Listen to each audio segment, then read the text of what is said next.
voices in your head.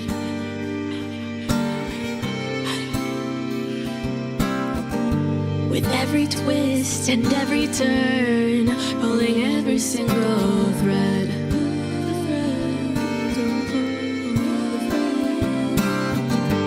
I may have 1,000 names, but in the end they're all the same. I play whatever role you need to guide your way. Welcome to the Matrix, where I am your god. It may be a simulation, but I ain't no fraud. I play your friend and your foe, design your joy and your woe. And if the red dress caught your eye, I'm doing something right. Welcome to my world. Let's see who comes out to play tonight.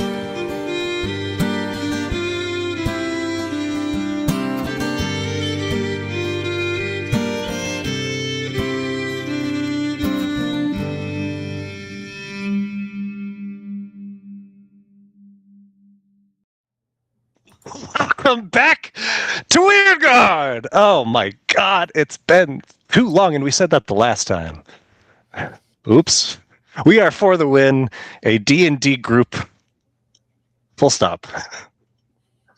Here we are, back again. It's been a month plus, I think. I don't know. What is time? It's whatever. It happens. That's, as everybody who's played D&D for any stretch of time knows, the scheduling is the bane of the game, and life comes at us, and it doesn't come in ones. It seems to come in twos and threes. But the stars have aligned, as Scott said in our group chat, and we are all here tonight. So we're happy to play, happy to start on this new leg of our adventure.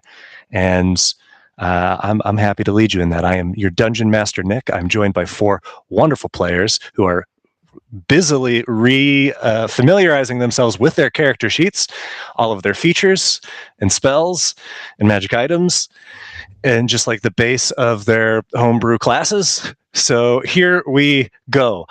Players, before we jump into our recap, which I needed as much as you do, we are going to introduce who you are. Just remind us, like, what's the name of your character? What do they do? But also, if they were a bird, what bird would they be and why? And because it was your glorious idea, let's start with Matilda. First of all, it was not my idea. It was Sarah's idea. We are just one person now. We're the same. It's because I have the skeleton shirt on. Do they all look the same to you, Nick? I never look at you. If I'm being honest, I only listen to you, and I swear I heard you say this. All right. Hi, I'm Matilda. I play Catriona. She is an Effigian warden, so she's basically a large stone guardian statue. If she were to be a bird, she would be a condor. Why's that? They are very large breed of vultures that feed on dead things, and that feels appropriate. Wait. What am I waiting for, Sarah? You feed on dead things? Not saying anything. No, go ahead.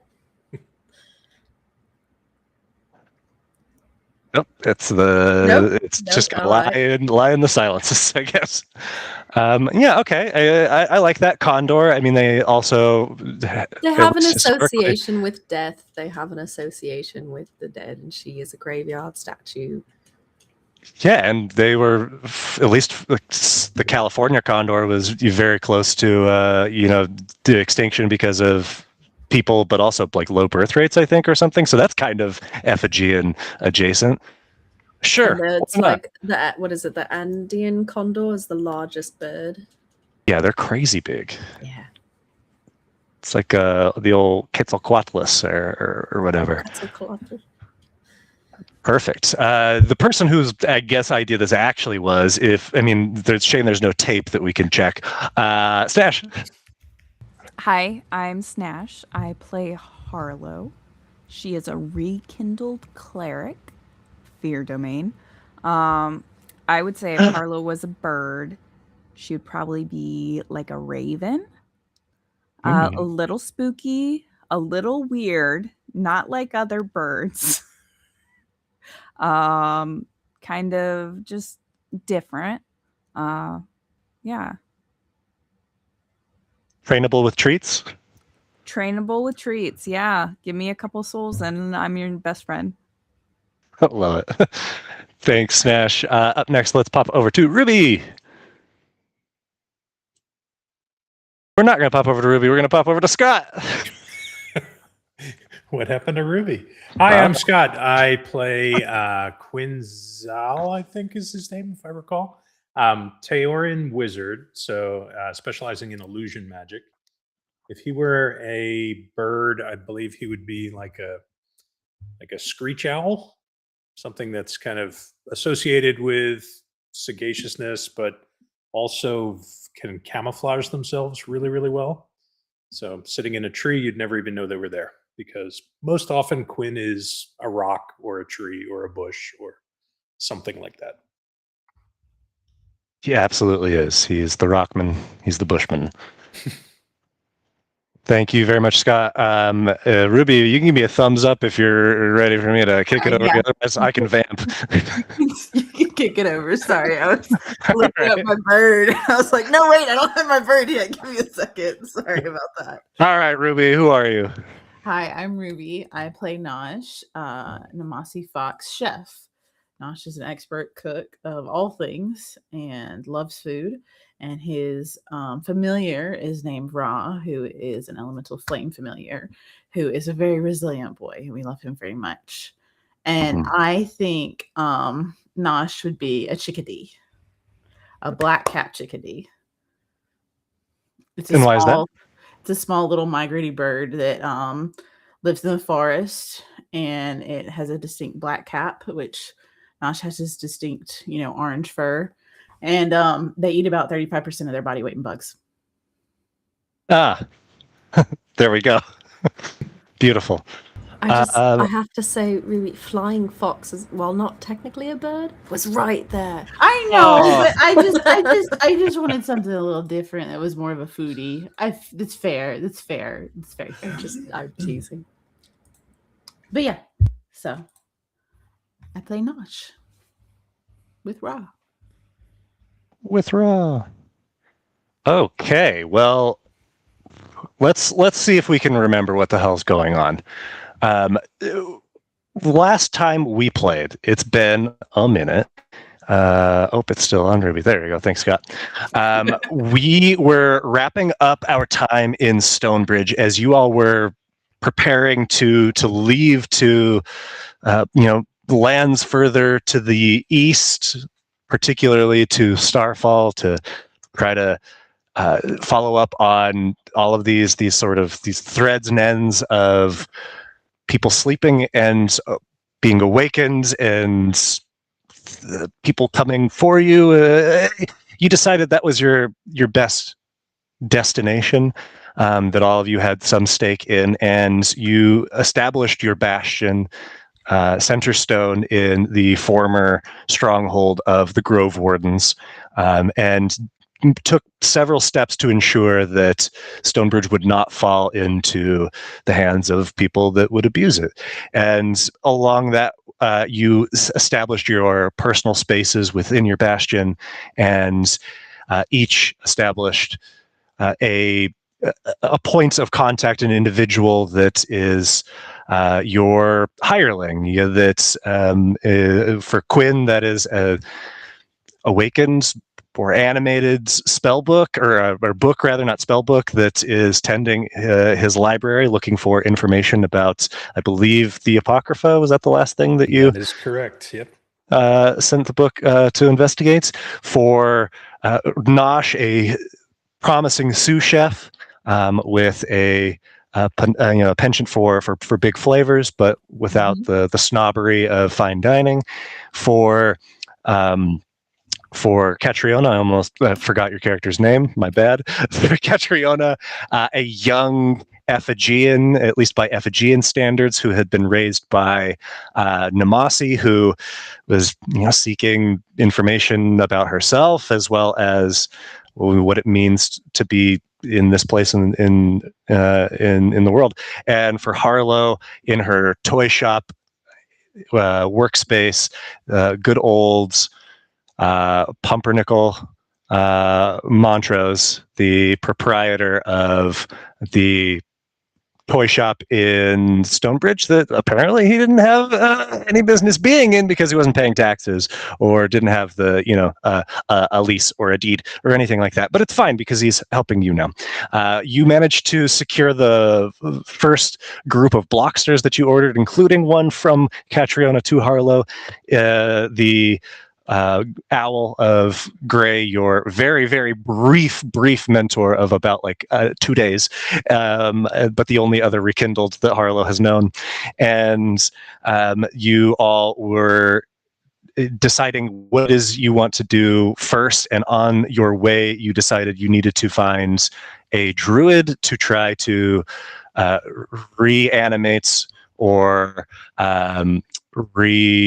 what's the word that I can't think of? Reincarnates Nosh's brother, whose paw Harlow has been holding onto, and whose soul is in Harlow's veil of the beyond. And you were able to track down the last known whereabouts of, familiar to the stream and the players, but not familiar to your characters, old Pappy Dewthistle.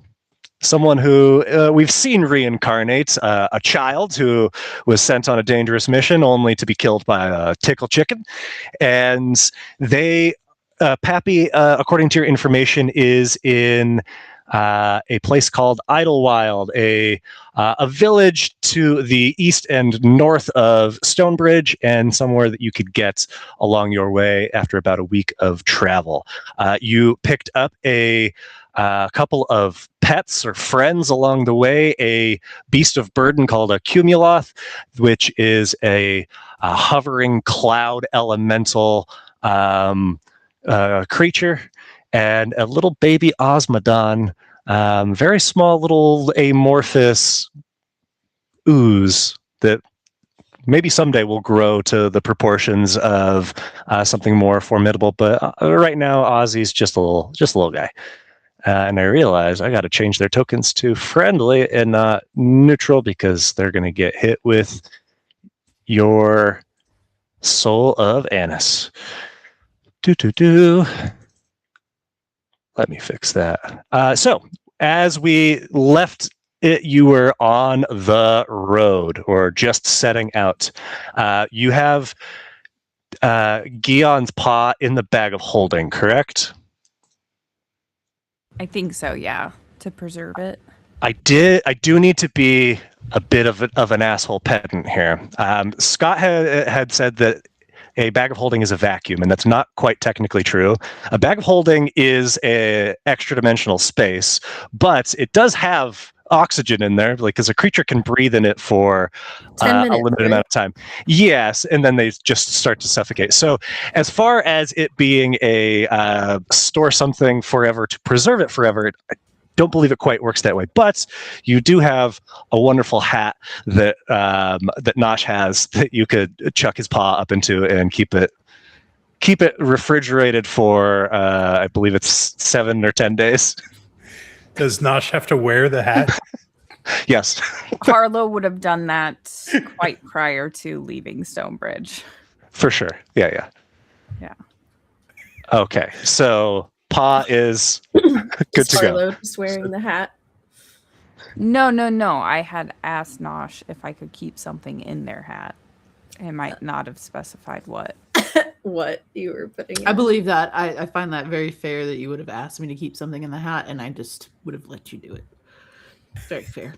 It's very fair. While Does you it wear periodically tickle Nosh's head? Oh. Possibilities. It's very likable, but I mean, with Ra constantly running around, Nosh is probably used to random tickles. Certainly. As you all have been traveling, you have, like, the way has been relatively peaceful. There is constant word being spread about the events of Stonebridge, and people not recognizing who you are just from your images are like happily relaying the stories of what happened in Stonebridge, including the rumors and lies that you helped propagate in terms of how everything happened with Relton and so forth. But there's also been other bits of news that have reached you via the Frontier Dispatch bulletins, as well as just word of mouth from other travelers on the road as you head east and north. And of those ones that would catch your attention, the Silver John, as you know them, Malachi from the trial in Stonebridge, remains at large, whereabouts unknown, but seems to have chalked up additional murder charges since you last saw him. No contacts from him to you, but Dion had recalled hearing a single word, Mard, mentioned when he before he had disappeared with some woman.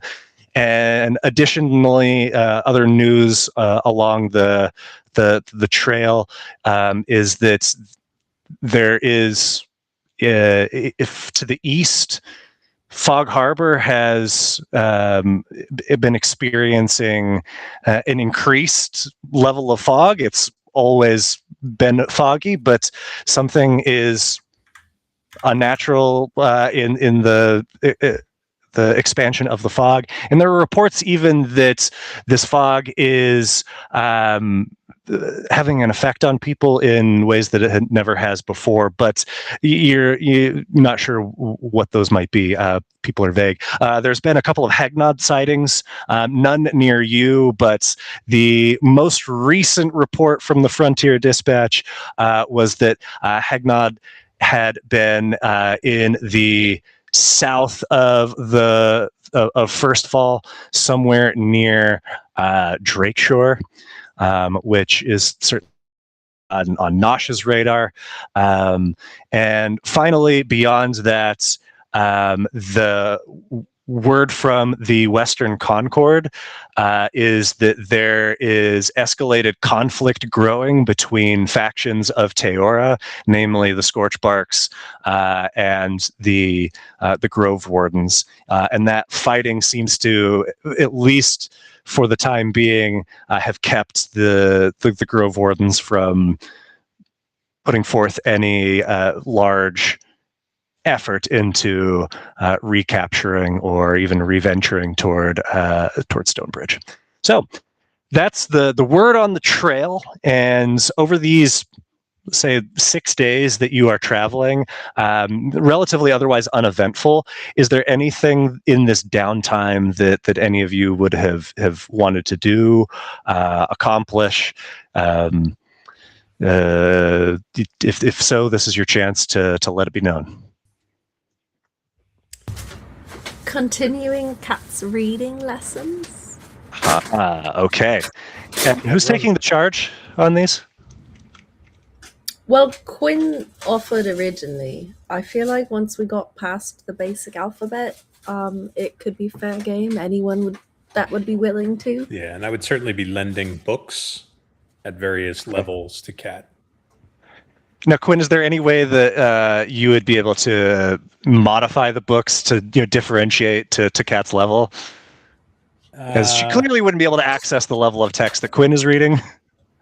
No, but I certainly have enough blank journals that I would have actually written out some lesson plans and things for Kat for a natural progression.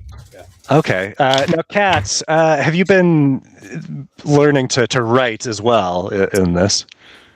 I would hope so, yes.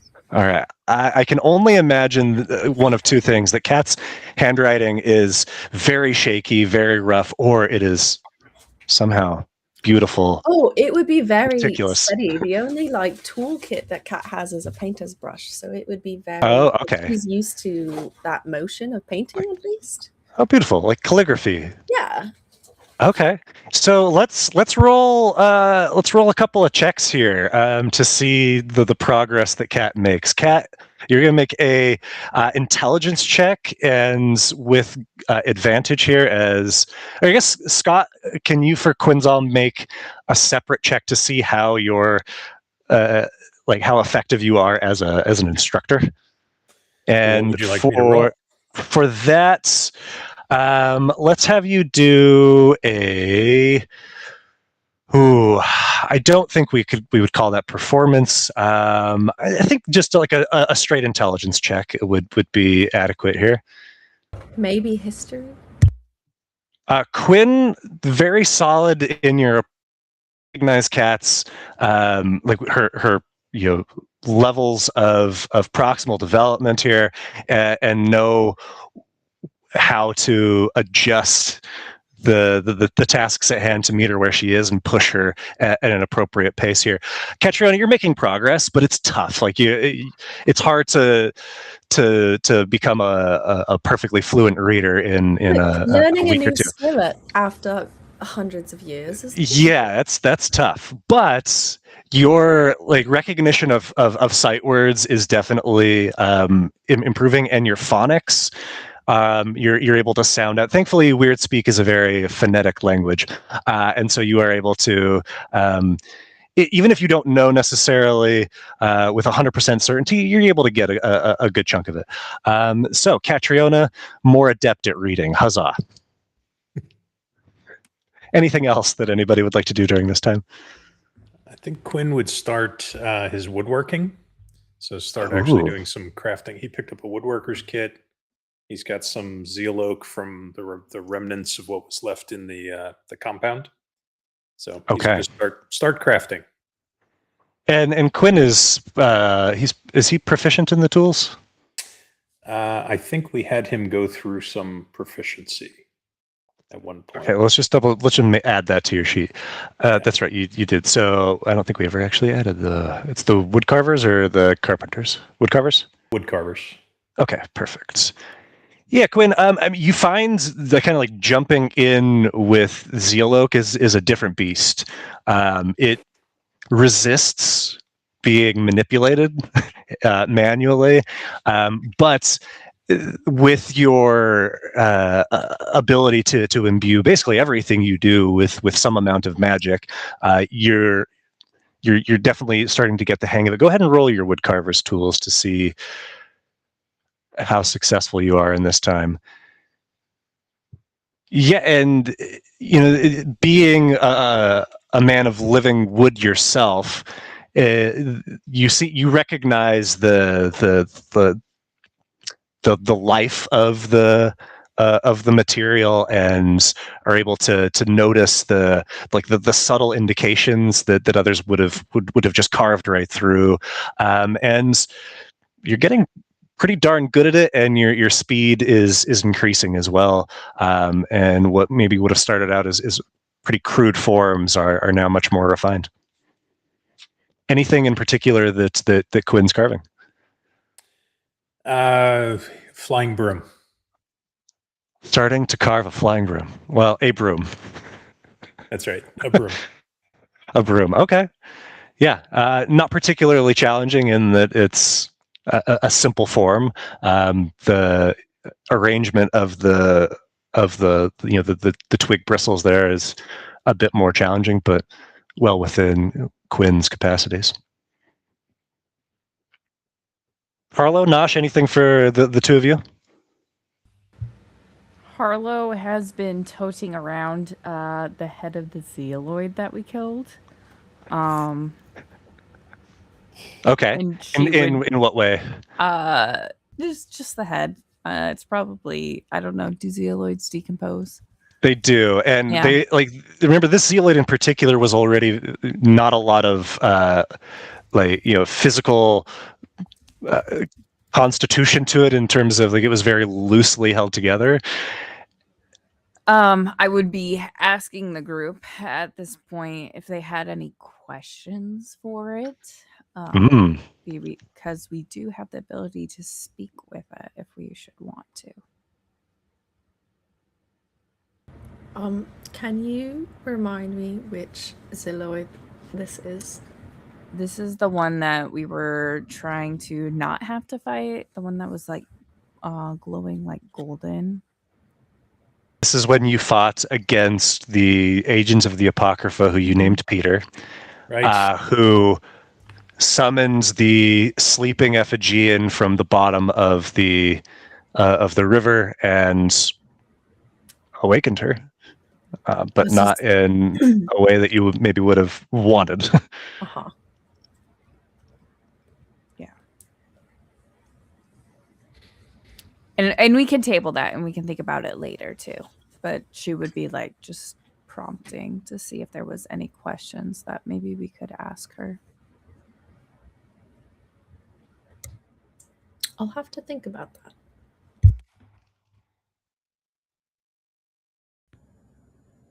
I can't think of anything right now. I would have to think too if there's anything we would want to know.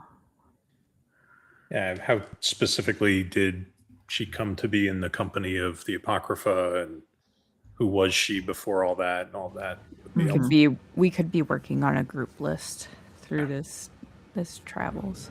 Ooh, okay. If she has any memory of the attempts to awaken her. Harlow, can you roll a medicine check for me? Sure can. Can I guide myself? Yeah, for sure.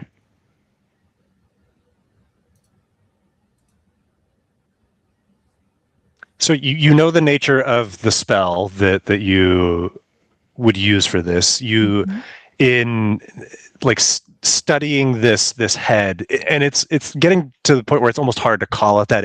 It's really just soup.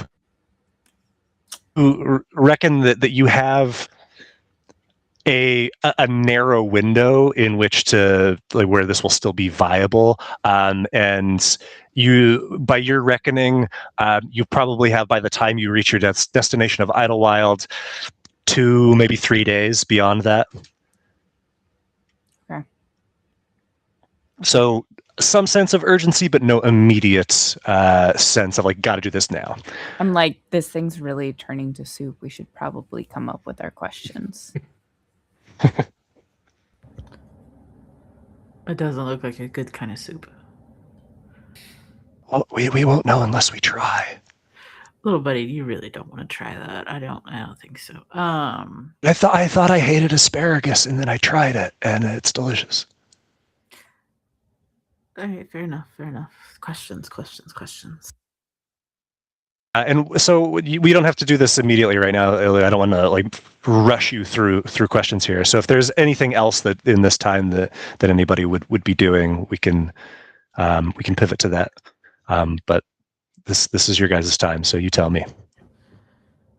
I would be studying my book with the Cook's Tale of the Spork and the Stone, and then probably working on recipes throughout the ride and trying to shove different food items for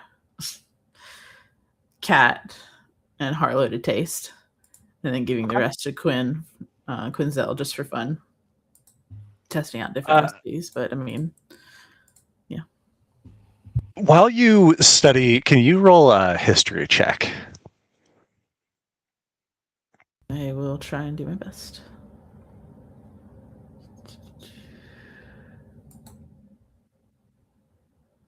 I apparently did decent. Yeah, like the first time reading through was a challenge for sure, in that the way that it's written is old fashioned. Some of the words seem like they have fallen out of common parlance, and the spellings of things, that it is a study to work your way through it. But by the end of maybe your second read through, because it's not a particularly long tale, what you see here in the text here is real summary, but it's maybe a 60 to 80 page novella, really, more than anything. But you're getting the big picture events, at least, of this mythical quasi fable of this of the first taster and their journey to the land of worms, and their encounter with this spork, the spork and the stoon. And it seems like maybe it corresponds with some of the other rumors that you've heard, but you're not seeing like an obvious lead of this is where I need to go, or this is what I need to do. But it is, at least gives you the sense that maybe is something to this after all, and it's not just chasing fairy tales. Awesome. I love that.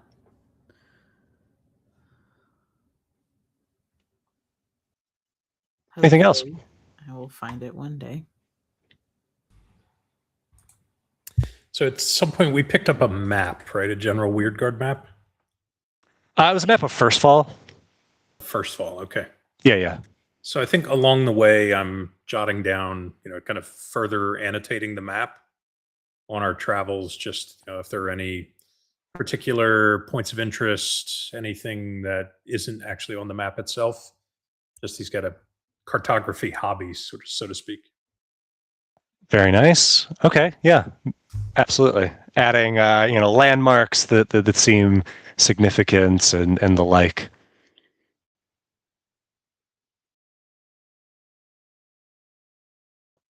Anyone else? Playing with dolls. I was gonna say, has Harlow tested out the Blocksters? Maybe a little bit. Maybe she's battling herself from time to time. Beautiful. From time to time, maybe convincing other party members to try it out. Kind of be like, please play with me. I don't want to play by myself. I would absolutely volunteer to play Blocksters. Now, when Harlow plays with her Quinn, Catriona, and Nosh Blocksters, does she give them voices and stories, or is it just strictly by the game? Maybe on occasion there is an evening where you can hear Harlow mimicking the other party members' voices as they fight each other. Beautiful. I love it. Oh, gosh. Anytime Quinn plays with Harlow and the Blocksters, he uses minor illusion to do a perfect imitation of the other party members' voices from their dolls.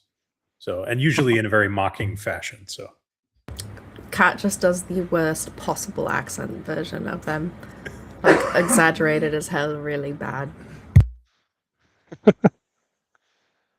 Nosh play?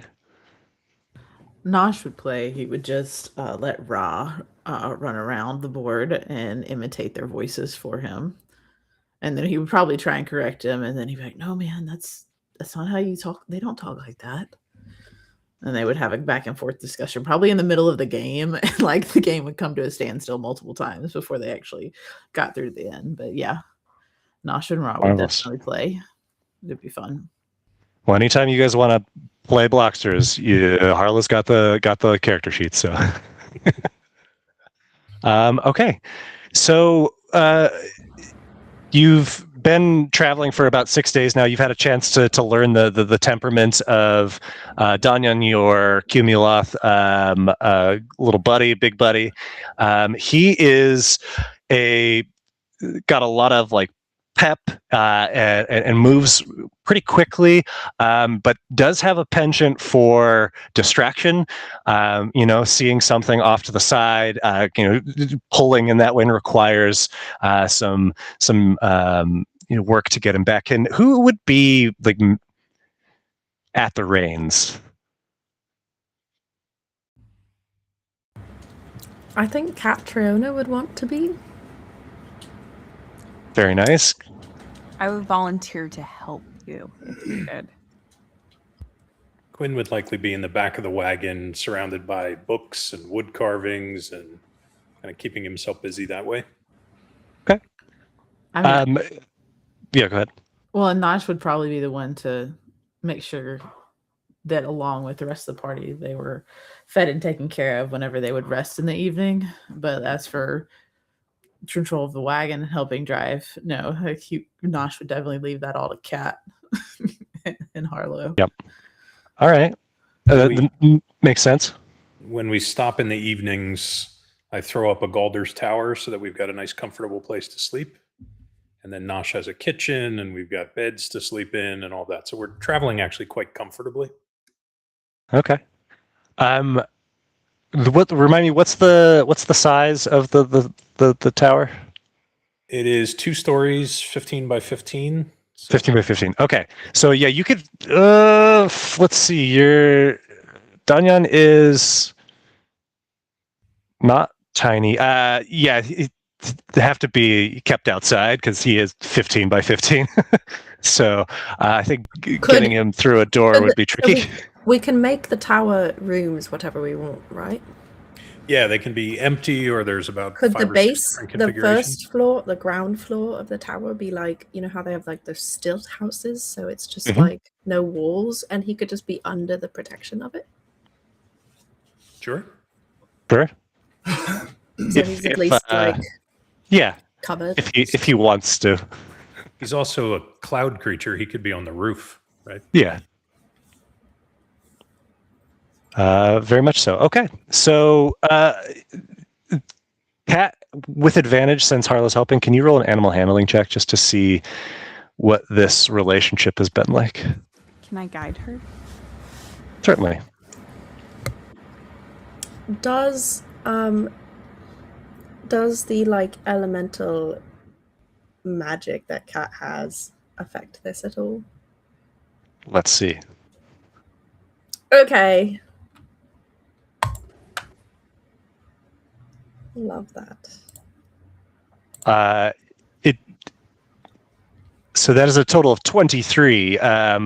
Yes, Catriona, as you have attempted to, like, from the beginning to try to direct Danyan, you found just kind of naturally the lightning kind of crackling from your extremities or to your extremities. You're not sure, maybe a bit of both. But when that happened and you took note of it, you noticed that Danyan seemed to respond to that as well, and seemed to sense some degree of kindred spirit within you, and very quickly you were able to find what works to get him back on track and focused. And by the end of these 6 days, yeah, he is a reliable and easily managed beast and buddy, and seems to very much have you have become the primary. I love this little cloud.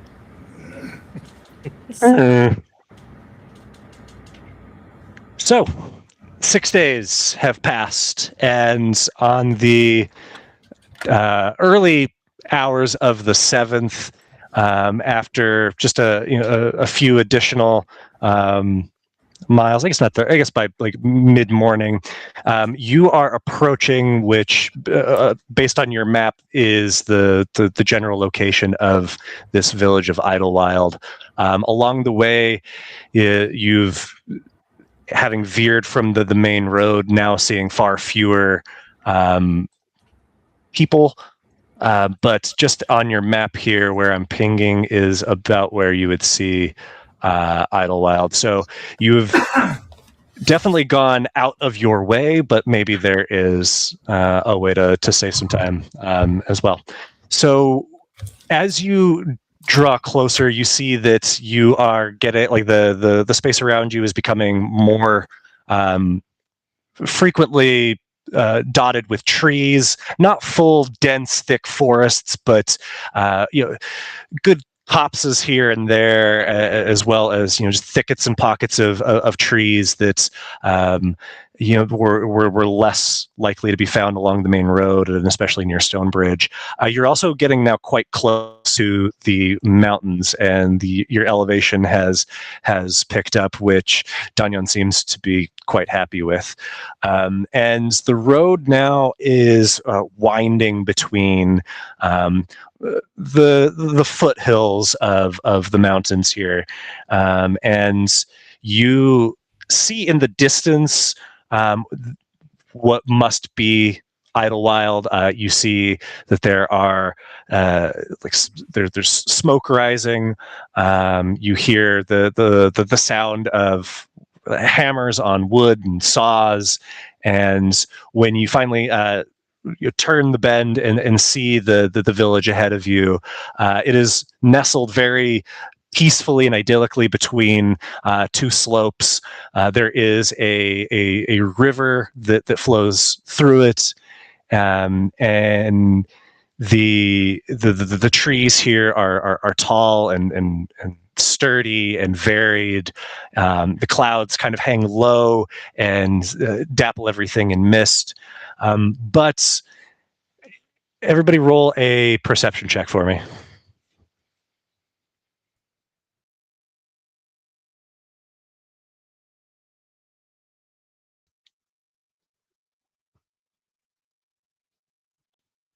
Okay, Harlow and Nosh. It is once the beauty of the space kind of washes over you, and the novelty of that becomes more familiar here. You notice that something is wrong. The people here don't seem cheerful.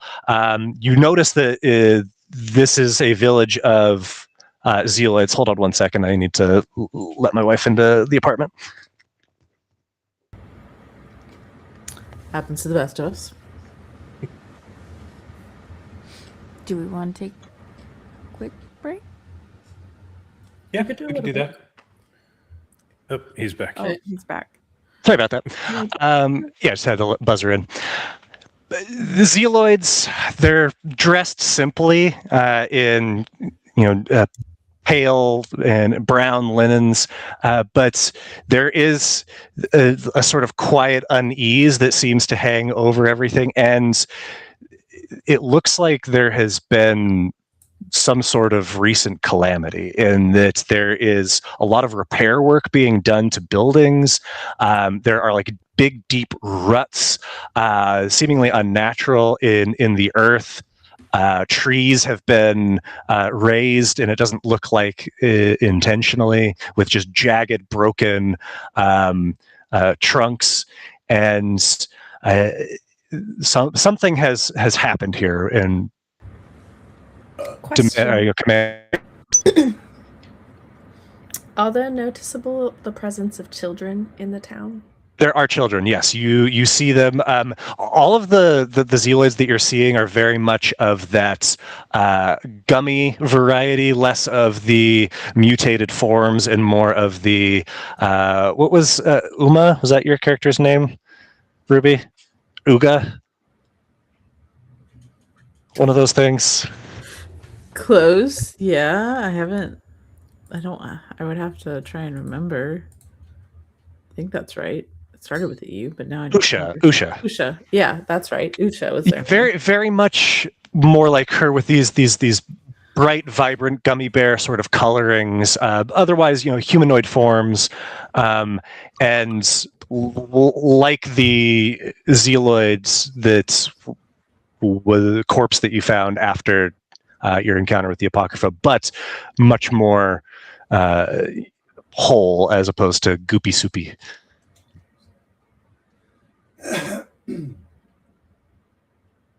Say that again. Goopy soupy? Yeah. It's your new ringtone.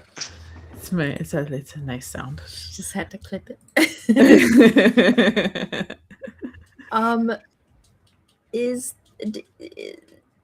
What part of the village are we walking up to? Is it like town square? So you are kind of on the outskirts here still, but you can see as this valley below you opens up, that there's a smattering of houses, and in the distance at the near the a bend in the river, there is what appears to be like a town center.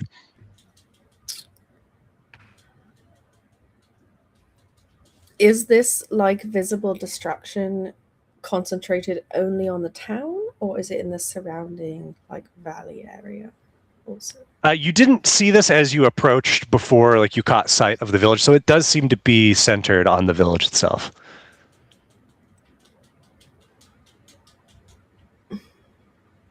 You guys want to go figure out what attacked this place? Yeah. I mean, we should at least ask around to get an idea so that we're not going to be running into anything as we continue traveling forward, for sure. Okay. Do we notice anybody on the road outside of the town? No, and this is like pretty far off the beaten path here. There wasn't a lot between the main road and here, beyond some farmland and a couple of other small villages. But you are in the sticks. There was no evidence of people with like visible injuries, new graves, stuff like that. Not what you're seeing just from this like initial kind of taking in of the Like it's the not like a village, no. bunch of people beat up or stuff like that. You don't see that like slings and the like, yeah. As we get closer, Catriona is going to want to inspect the gouges. Okay, sorry, I don't know why that was Quinn. I just must have had your token selected. This is Quinn and then Nick. Yeah, right. As you get a little bit closer in here, you're taking a look at these gouges. A Zealoid turns and it's a child's and catches sight of you and wails out, "It's back! It's back!"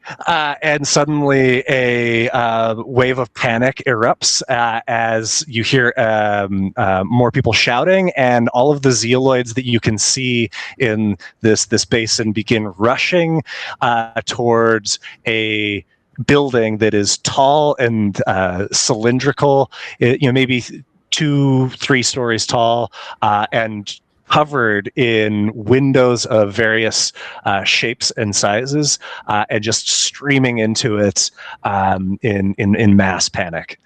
Wait, who did they look at? And Me? It seems like maybe Catriona, but you're kind of all roughly in the same vicinity. So right now we're under the impression that Cat just scared the shit out of a bunch of people.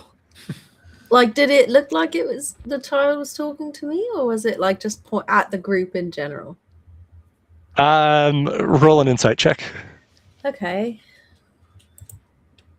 And Nick, does this building look out of place against the other buildings? Yes, it certainly does. Why was that blind?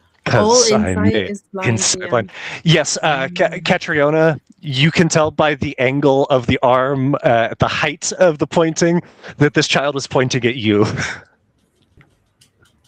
Kat, have you been here before by chance? I don't Cat, think did so. you run ahead of us and just scare a bunch of people to death? No. No, It's no, like- I didn't. No, I know what you're asking, Harlow.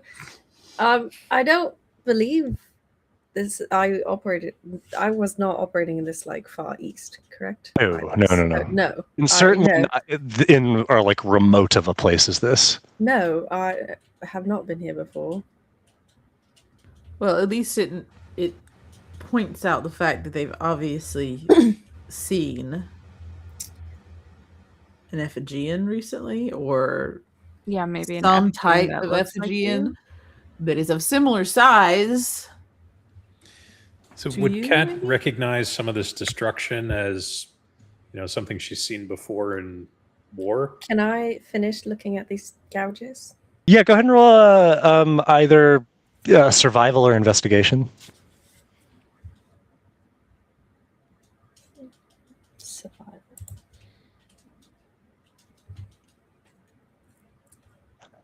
Something large, something heavy, and you're seeing in the vicinity of this, and as you notice it, you're seeing more of it throughout other spots here too, near a felled tree, near one of the houses that's been battered, is purple crystal, little flakes of it.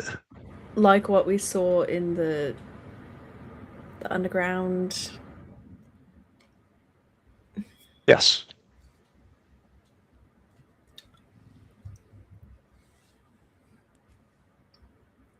I don't think I'm what that little child was talking about, guys. I mean, I would assume not, considering you've been with us the whole time. I mean, I feel like Well, we okay. would know if you were What if- rampaging.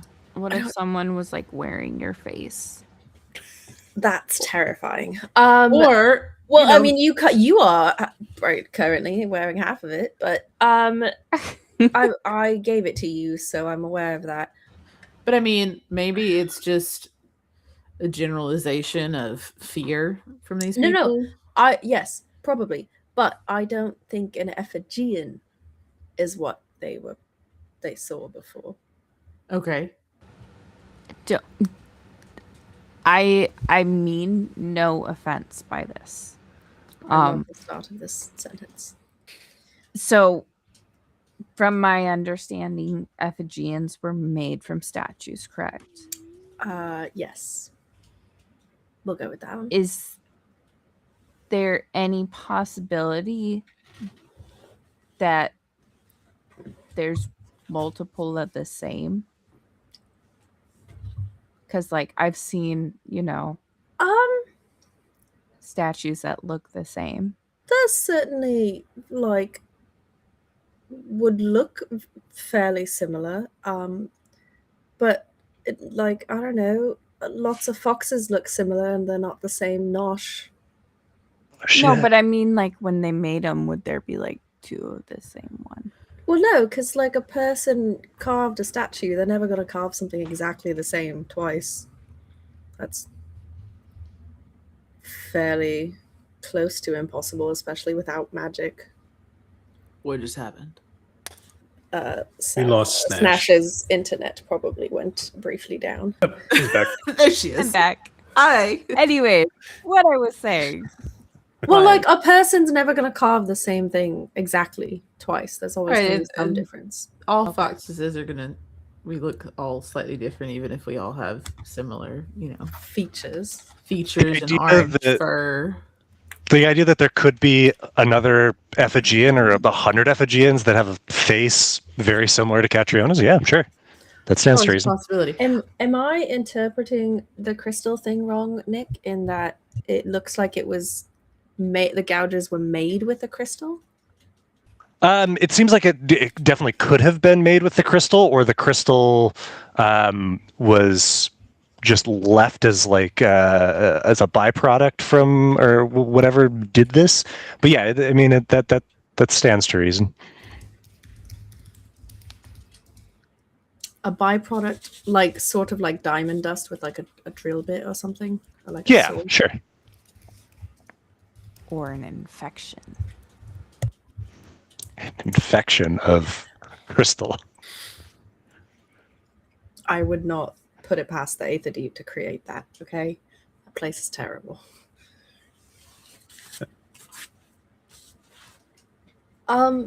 Maybe you Quinn- want to change up your look real quick, just in case?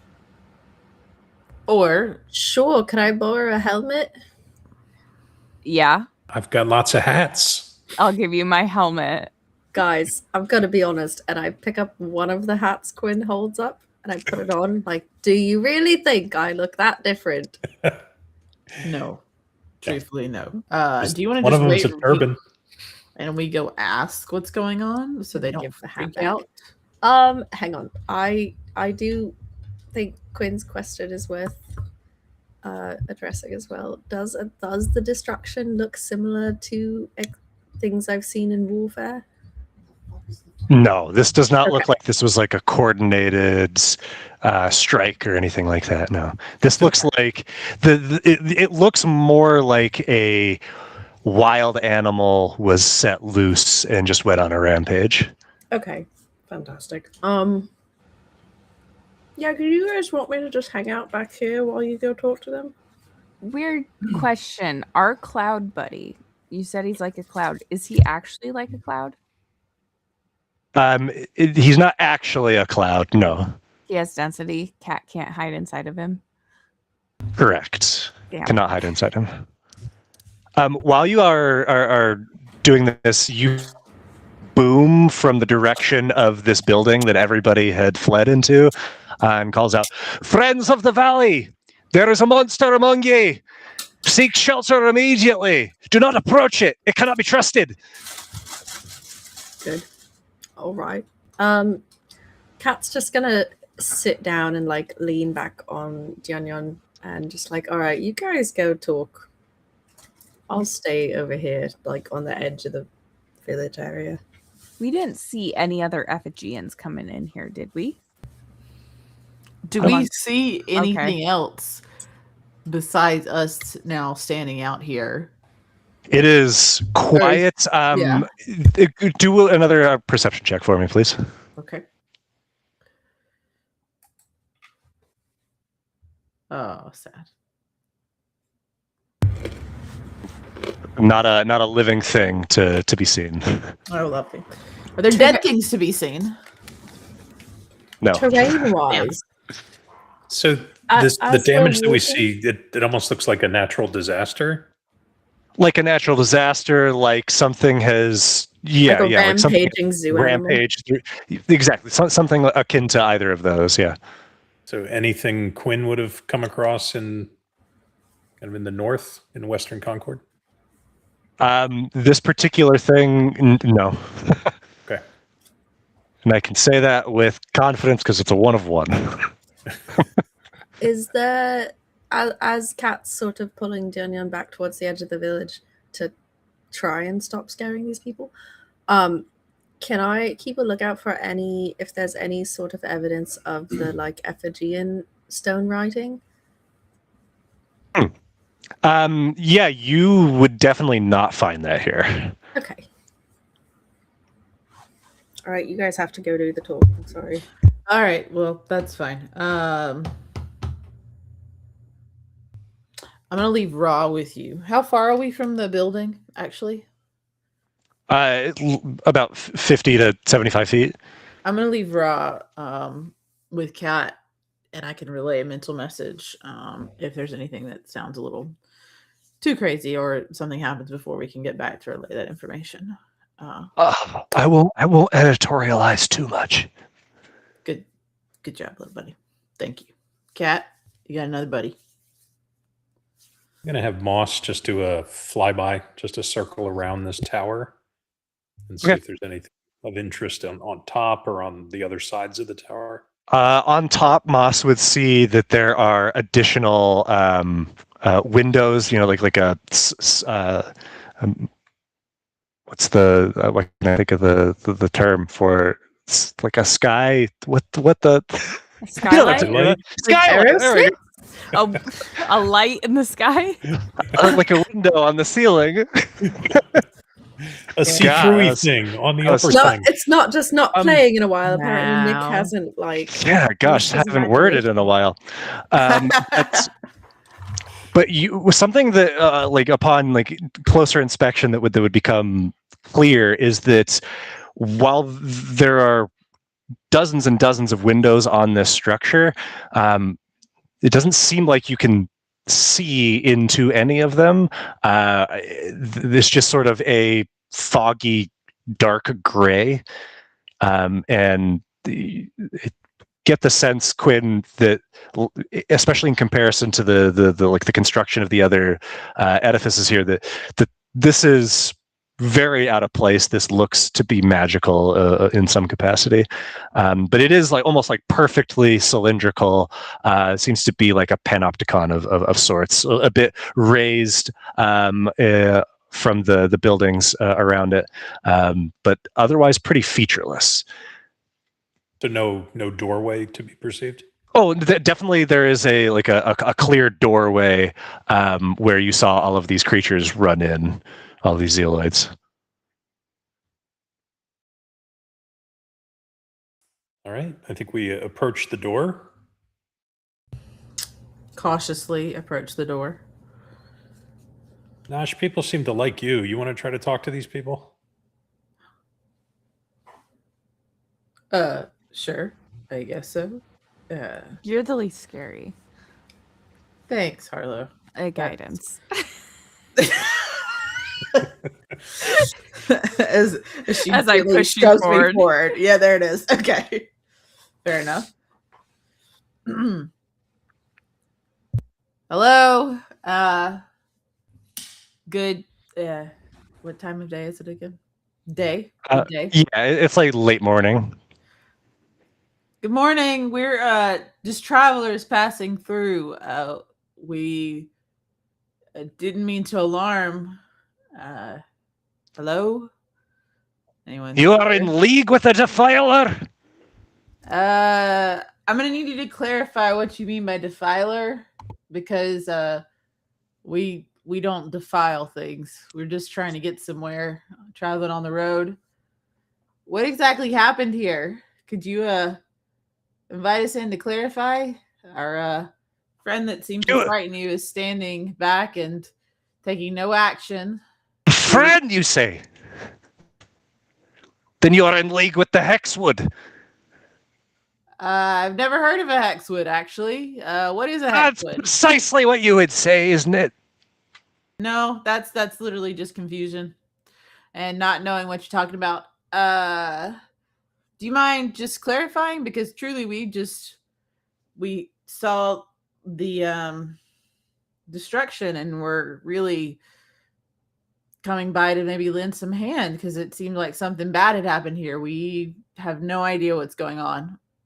Your friend has already lent hands. It is only by the foresight of Uzziah and the cunning of Ezekiel that we here are safe. Who is Uzziah and Ezekiel? Because truthfully, you've not actually answered any of my questions. Who are you? Name's Nosh. I'm a chef.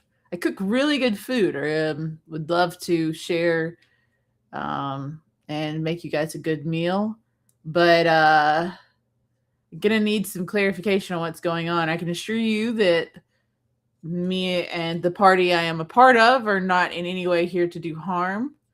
Merely travelers passing by and wishing to lend a hand if there is one that needs to be lent. And unfortunately, I don't recognize any of what you said with the hexama and the yeah. This is our first day here, so whatever you're talking about happened before we got here. Yeah, we were literally traveling on the road all day yesterday. My butt's really sore. My tail hurts. Quinn, roll a history check, and then Nosh, with advantage from the help from Harlow, roll a persuasion check. Okay. Remember, you have guidance. Is it alt? Or is it just Yes. persuasion and then... It's alt for advantage. Quinzel, a name in there was familiar to you. A name that they said, unless you're mistaken and misheard, but the name Ezekiel. And you're trying to recall where do I know this name? The spell book that we found. Aha! The spell book. Yeah. You hear Nosh, the voice, call out, "If you are indeed a friend of the valley and wish to help, then fix that door over there." We are friend and we're happy to assist, but either somebody needs to stick their head out and point, or you need to like highlight what door you're talking about. Because I'm gonna be honest, this is communication through a door right now, so I don't really know what door you're referring to. You see that there's like a window that is built into where you see the outline of the door. That like gray, shimmery, sort of like frosting dissipates just there, and you see a bright neon pink face of a zeoloid on the other side of it, just eyes wide. It says, "That one behind you. You'll find all the supplies you might need." I'm gonna turn around and look after it points and seeing this pink face, being very shocked.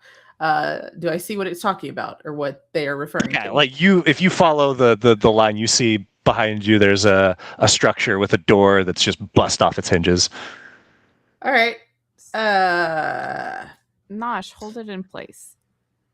Yeah, sure. You know what? Why not? And I'm just gonna go over and start looking and making sure, is the door still like in one piece, or do we just need to like, Nosh is going to walk through examining to make sure that it doesn't need like a full repair. It can just actually be correctly hinged back into place, or if this is truly going to be you got to start from scratch type situation. Harlow, if Nosh would be willing to hold it up, Harlow can just start cast mending on the hinges. Nosh will hold it up as definitely as he can. He'll probably ask Quinn to come over and help because Nosh is not the strongest. You got the wrong guy.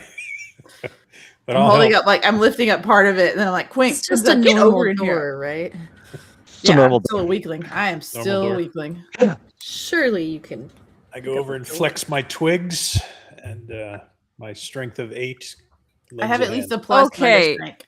Okay, have I'll a help. +1 I'll to hold it with one hand You mend with the and other? mend with With the the other. There you go. Okay, we're all three doing this together. It's great. God, I wish we had someone really strong with Right? us We today. left her Tall. cloud.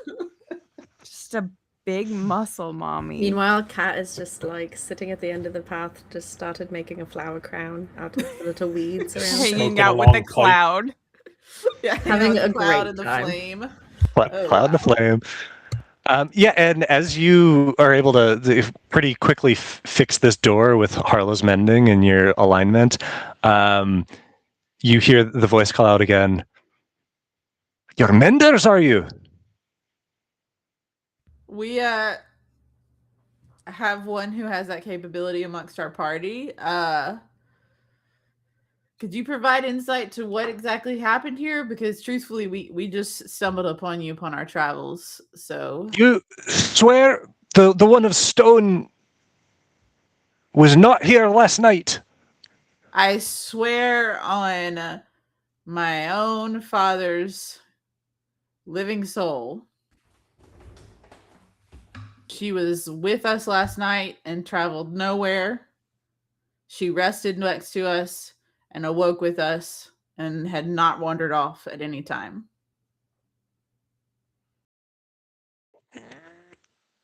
Door to this building opens very slowly and with much creaking, and you see peeking behind it are several just vibrant faces with eyes wide, their fingers around the door.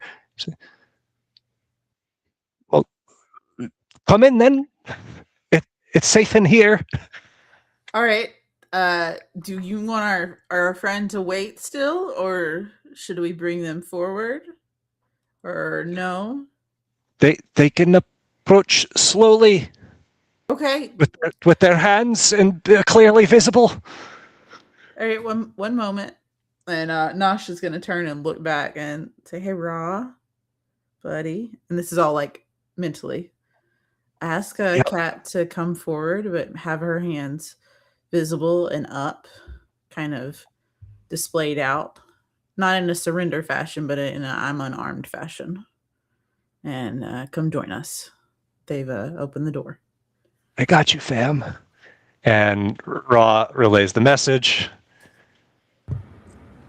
Kat's gonna pick up her little bundle of flowers and start leading Junyan forward, and her hands are clearly in front of her, like still just making this little flower crown. Brilliant. Okay, that's far enough. Yep. Now, All right. we need to hear you all say it, especially you, and points to Catriona and to Quinzal. Denounce the oracles of the Hexwood. I don't know what you are that not is. in league with them. That you are not conspired with them to destroy our peace. I profess no knowledge of what you're talking about and have definitely not been working with this person that I've never heard of. Harlow, did they say hex wood or hex word? Sounded like wood. Wood. That explains why he's pointing you out, Quinn. Yeah, well, I've certainly never been in league with anything or anybody named Hexwood, so you have my utmost assurance on that. And I can help reiterate that our group knows no knowledge of any other group of named Hexwood we've not heard of, nor been affiliated, or ever communicated. Never even heard that word before today. So we are 100% not affiliated with whatever that is. The door swings all the way open, and you see that the people that were there have sunk back into this building, but it seems like they are inviting you in. I was just gonna calmly step forward and say hello. We understand y'all are not doing too well, and we saw some of the destruction. We would be happy to lend a bit of a hand as we are wanderers and travelers with some skill. Do you mind explaining or telling us the tale of what happened here to you all? And now that you have been, I don't know, accepted or at least deemed not to be whatever did this, you hear the voice change of this individual. Yeah, hi. My name is Round Judah. Not to be confused with Slow Judah. Welcome to Idlewild. Boy, let's strap in. It's a tale, and I think this would be a good place for us to take a break, and we'll jump in a moment.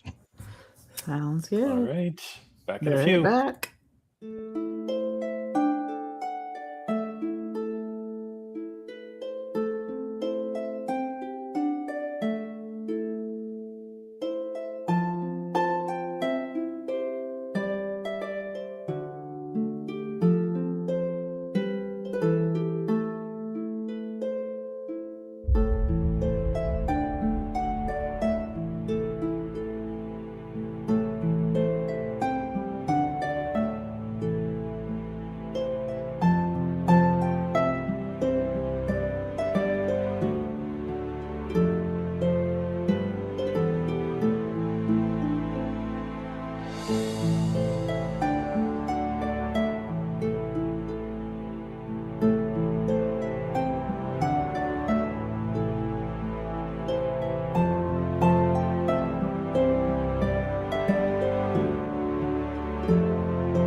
All right, we are back. The individual who has identified themselves as Round Judah lives up to his name.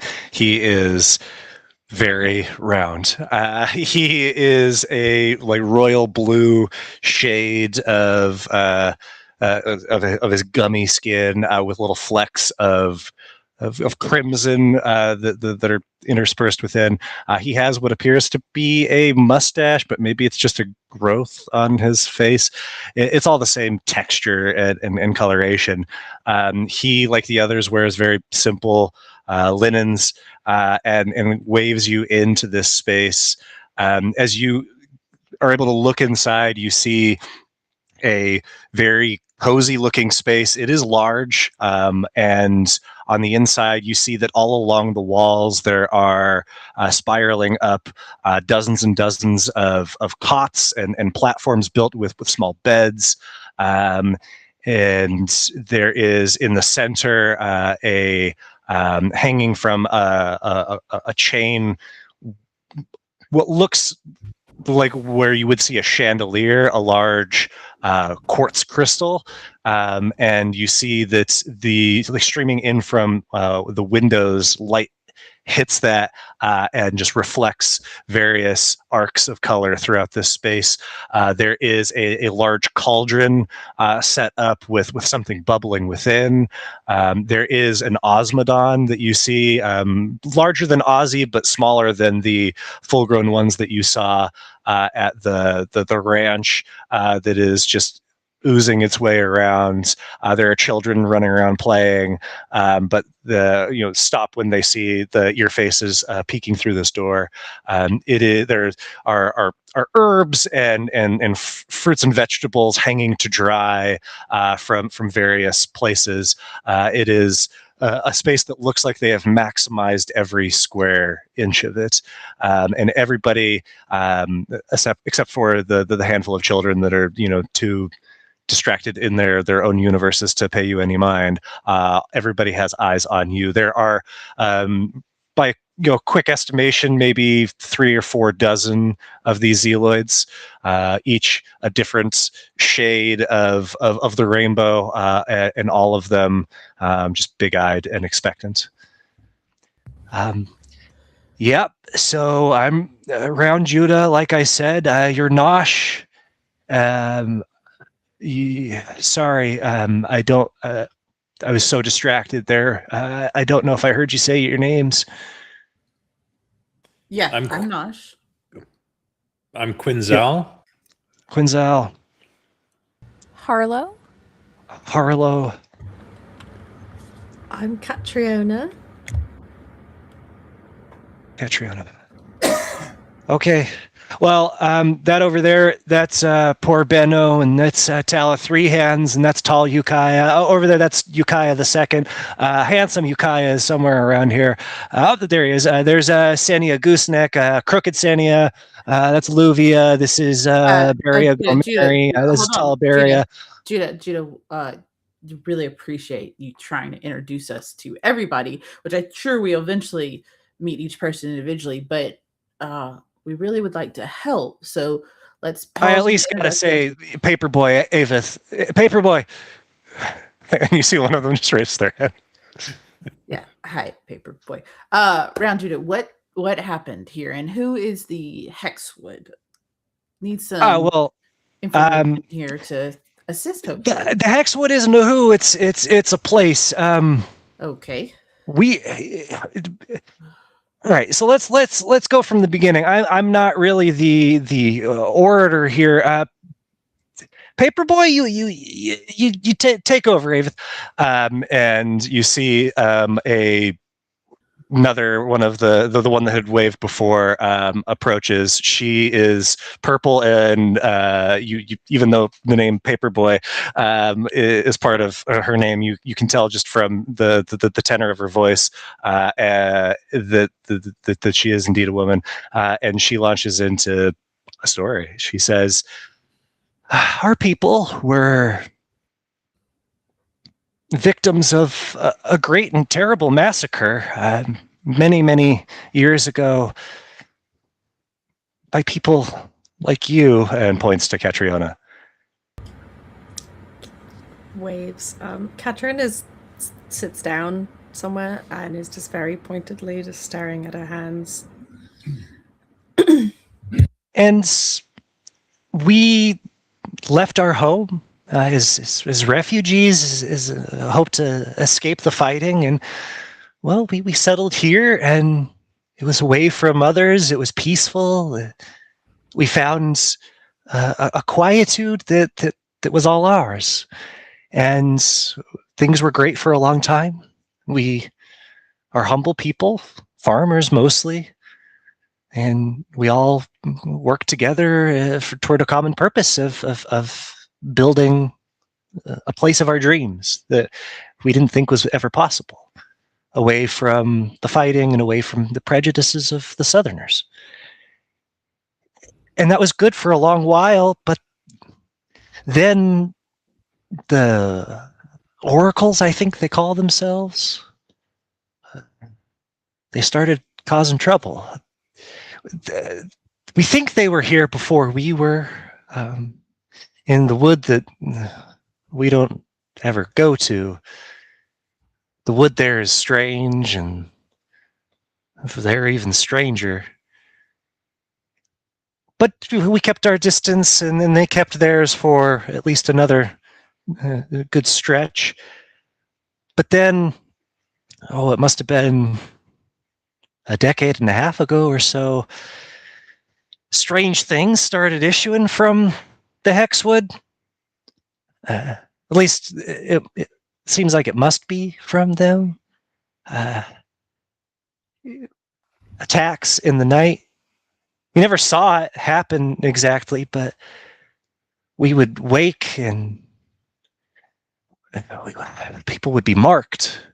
That's the only way I know how to describe it, like a tattoo almost, black and void like and permanent, and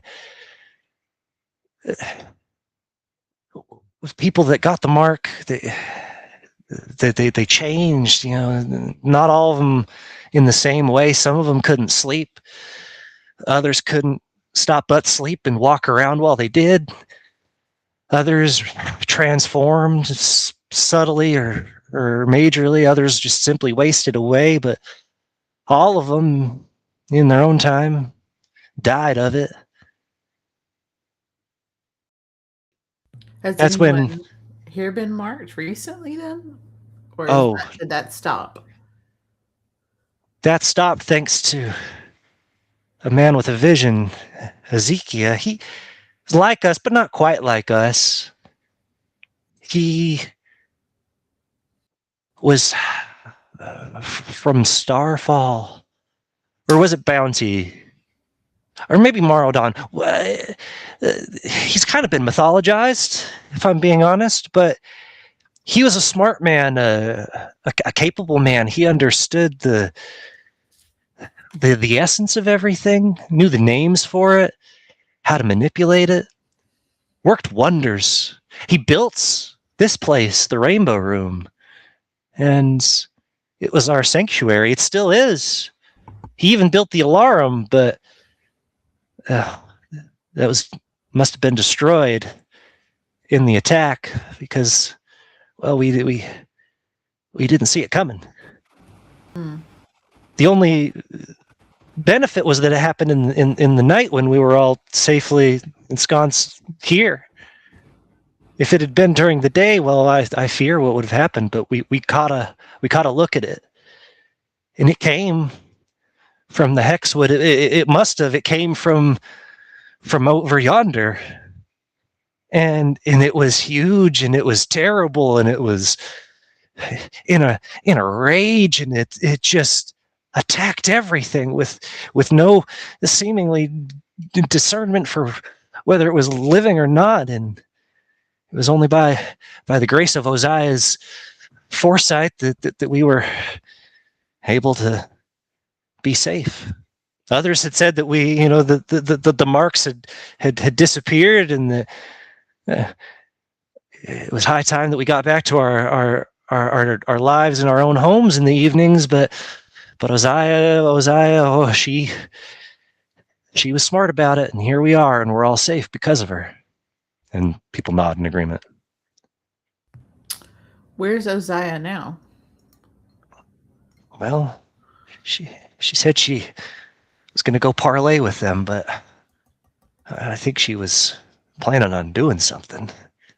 She's been talking about setting fire to the whole dang wood.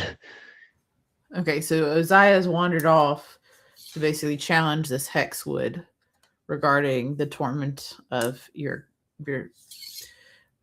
for lack of a better word, town here and your community here. Is that an accurate statement? Yes. And Ezekiel is no longer here. He's been gone for how long now? Ezekiel left us about 5 years back.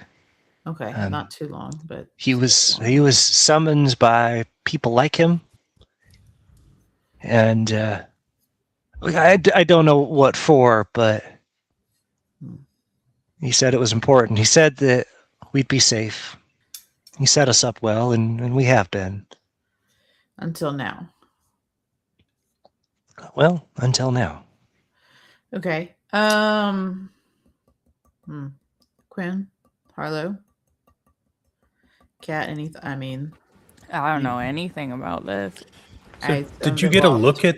Was this a creature that attacked, or were you able to see it?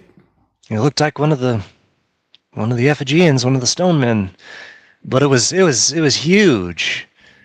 Now that I see you in the light of day, your proportions, you're impressive, but not this impressive. So this was big, monstrous, like a giant. Yeah, you might say, and it had a glow to it. Not all of it, but parts of it. It's like a deep royal purple, or like gem-like or crystal-like.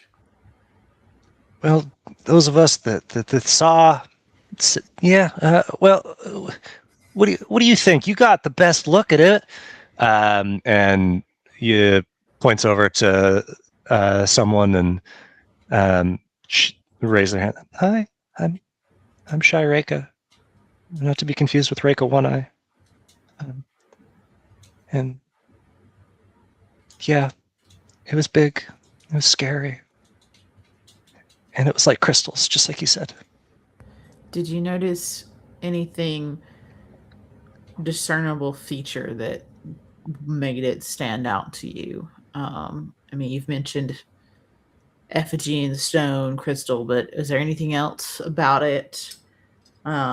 A marking similar to the black markings you mentioned in your story a moment ago. Anything like that, or a symbol of any kind that you saw on it? No, but its mouth glowed. Nothing came out of it, did it? Did it speak? If it did, it wasn't the language that I recognize. Did it have like eyes, nose, mouth? A mouth, and I think eyes. It's all so fast. So if you see our friend Catriona here, she is the product of an artist, right? Someone intentionally made her look that way. Did this look like it had intention to its features, or was it more like rocks that moved? It was definitely cruder, but it had the form of a person. So it was almost bipedal in its shape, just large. Yes. Okay, large bipedal. Gotcha. Did you see how it was destroying everything? It was just moving in a flurry of limbs, but also there was like a pulse or a force that it seemed to exert. Like all the time, or just random? Maybe random. I don't know. Okay. I am awful shy. No, you're being very helpful. Thank you. This is good information. Did we get the sense that these tracks or so that we saw coming toward the village were they periodic, or were they more like a trail?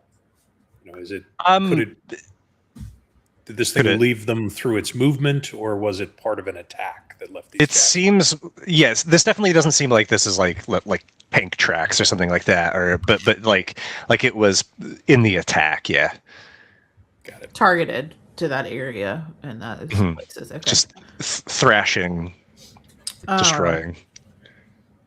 Do one of their own. She went out to this grove, this hexwood area. Do you know where that exactly is? And They all nod.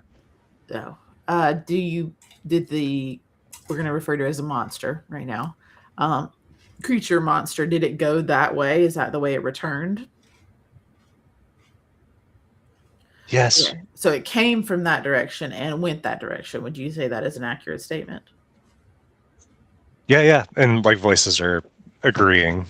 Okay. You mentioned an alarm earlier around Judah. You guys mentioned like an alarm system that Ezekiel had set up. Did that get destroyed now or previously? Well, it must have been destroyed. This is around Judah again, because it didn't go off.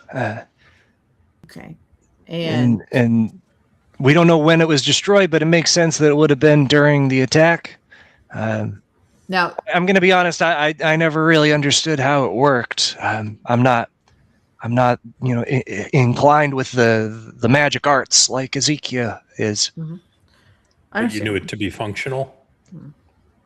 Well, I guess I don't know. It's one of those things that you kind of forget that it's there until you're reminded that it's there when it's in use. Had you ever heard it go off before? Oh yeah. Okay. Not for a while. It's been some years now, but definitely. So it did work at one point. Yeah. Oh, for sure. Do you know We where all it know is? the sound. Where it's like located? Is it located here in this building, or is it located out in the community? Where's its origin?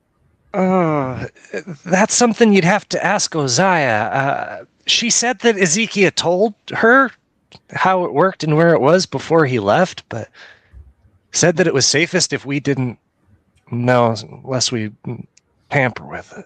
And this is the first attack this creature has made, or is this the second or third attack? And this is the first. Okay. We sure would have known if this happened before. That's okay. Are you all hungry? I could eat. I can always eat, and I can always cook and eat. So I'm always down to cook. Well, you're our guests. We're happy to cook for you. How's a little pearl pie sound? Never heard of it. Now very interested. Tell me about it. It's delicious. I would describe it as both pungent and sweet. It's firm, but also soft. It's got a lot of textures going on. Osmodon pearl, among other things. I appreciate the offer. How I don't really eat food. I'm sorry. I don't even know if we could actually eat that now that I'm thinking about it. Osmodon pearls. No wonder your people were so effective in war. They didn't have to budget for food. Yeah. Rations. Quinzel, you really want to try that? Sure. All right. Ra, little buddy, you want to try it? I try anything at least once. Cool. And you see high fives to Ra. and he, a little scorching, nothing bad. Goes over to around Judah, heads over to this cauldron, and to a structure next to it, pulls out a drawer, and you see steam billows out, and puts his hands right in, pulls out a tray with what looks like puff pastry, with a nice dome over the top of a baking dish, just a row of a dozen or more of them, and proffers it to you, Quinn. I dig right in.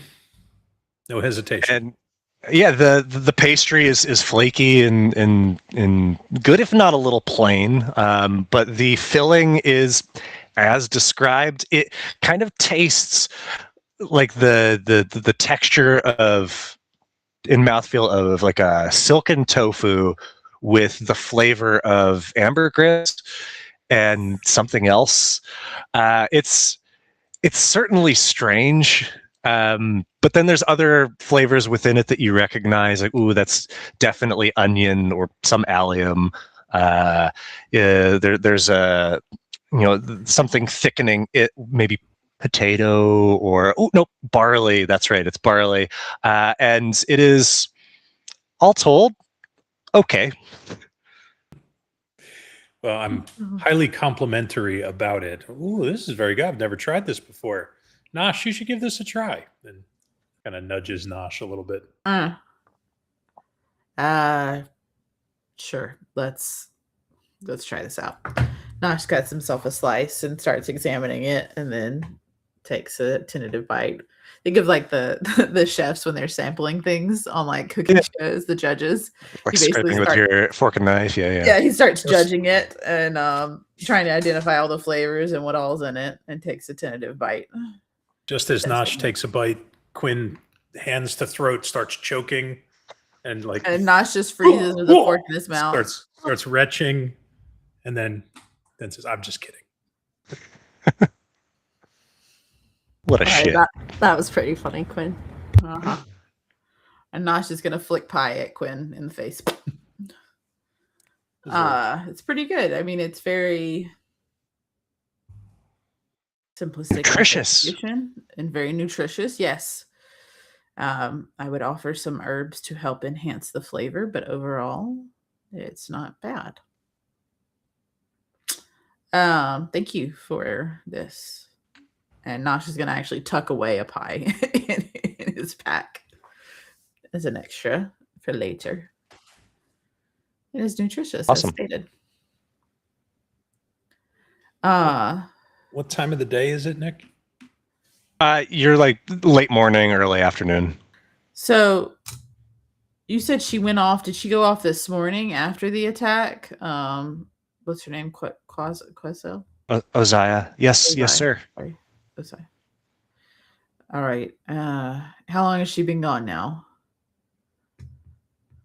Well, by the suns, I'd say it's midday, so 8 hours.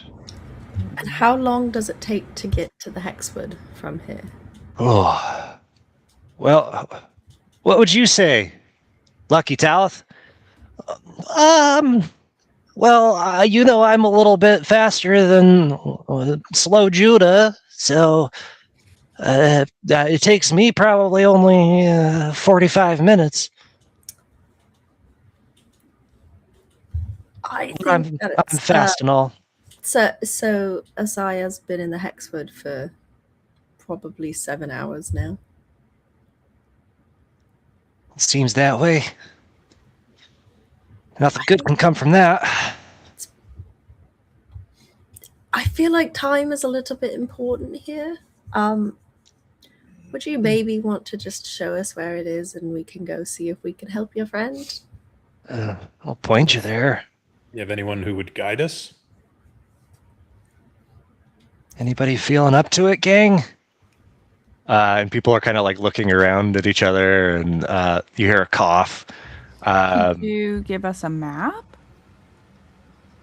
And then suddenly people are like, okay, yeah. And you see that one of them, who is identified as Perla Top Bunk, it pulls out a piece of parchment and starts sketching, using the river as your like navigation points.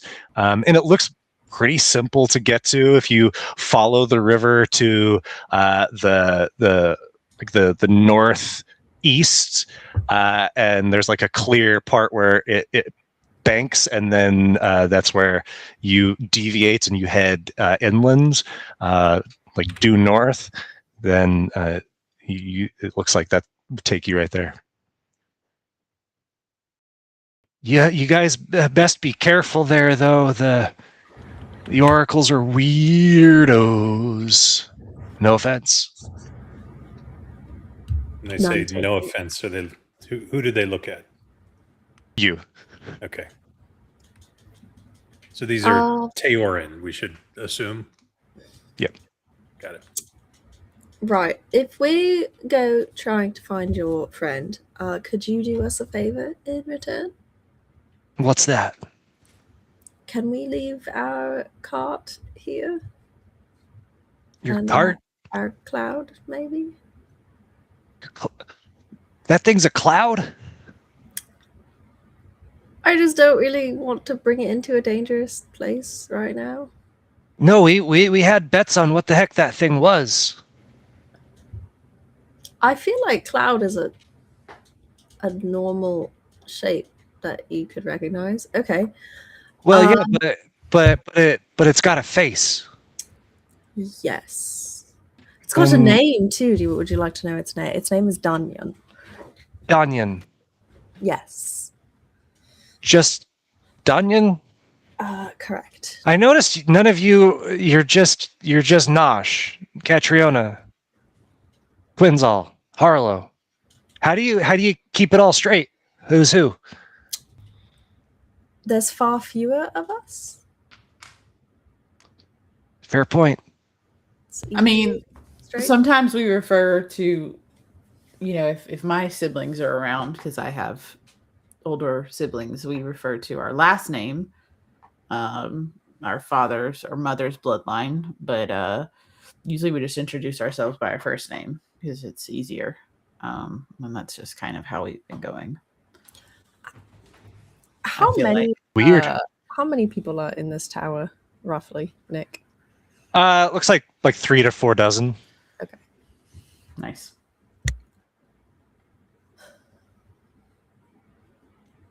Right. Okay. So we should probably go find. your friend. If you don't mind us prying, what is it? You said you're traveling? We don't Yep. get a lot of. Well, there's the ground fallers. Yeah, we're traveling from Starfall. Stonebridge. Stonebridge, sorry. Stonebridge. We're traveling from Stonebridge. Ah, Southerners proper. No, we're not from Stonebridge. We're just traveling from there. That's where we were last. That was the last major city we were at. When A was lot the of- last time you had travelers in here? Well, there was not too long ago. There was a guy, blood touch. I don't remember his name, but kind of an older guy. This is just a week ago, 10-day maybe. He kind of spoke in riddles, and he asked us some questions, and then just wanted to know where to find the ground fall, Mount Cerulean. And we gave him directions. Does this description match Pappy? He's an old guy. But Kind of flat touched. he's okay. I Yeah, don't yeah. remember what type of creature he was. Okay. Okay. Not trying to be rude again. I would love to stay and chat. However, if your friend is in danger, the longer we talk, the more likely it is that she will get hurt. Who's getting hurt? And there's a voice from the door behind you all, and you see that there is another Zealoid. She is tall and lean, golden and with flecks of silver. and she has a stern look on her face, and you hear people call out, Oziah. And they quickly surround her and are asking her a bunch of questions, and she's just shooing them to be silent and listen. So you're Oziah. Perfect. We were just about to head out to look for you because we had heard you've gone to the Hexwood. Everybody, what's the first rule? What's the first rule? And one of the little ones calls out, "We keep the door closed. We keep the door closed. We've broken the first rule." Looks to each of you. I'm sorry. We're working on it. Sure. Completely understandable. Safety first. I see you haven't murdered my family and friends. Thank you for that. We are not in the business of murdering anybody. We're just travelers and saw you might need Roll some deception. That's a lie. Lately? What if we say lately? Anymore? Did my best to be believable. I mean, you don't look like merchants. No, we're not merchants. We're travelers. Well, we are traveling, is what we should say. And I'm a chef, so I don't look like I'm murdering people. But yeah, hey. We're really in the business of helping people that we come across. Have you heard of what recently happened in Stonebridge? Stonebridge, Yes. the southern city.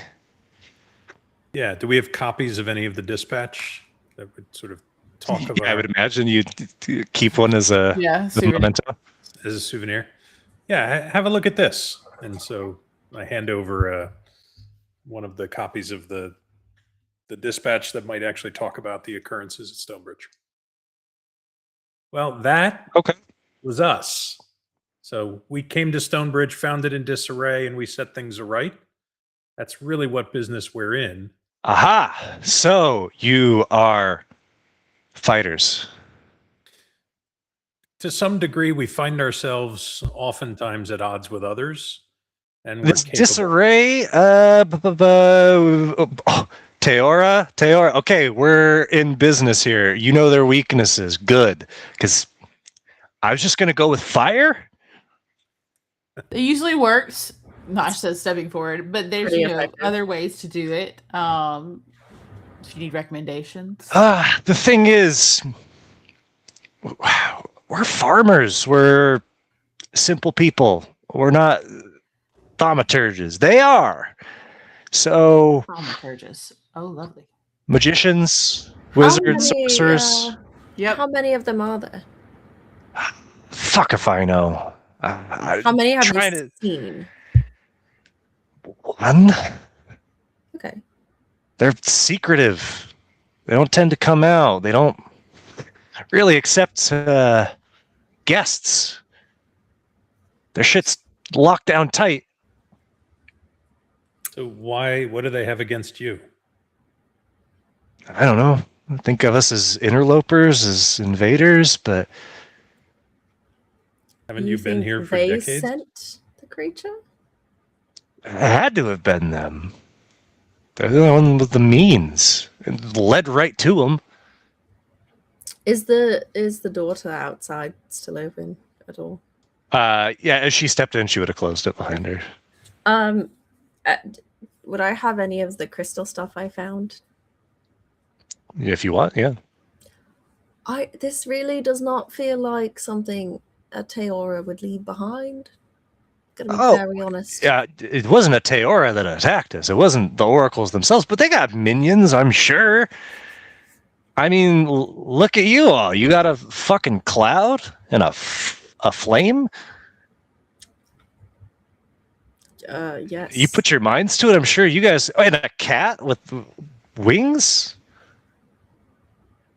She's very cute.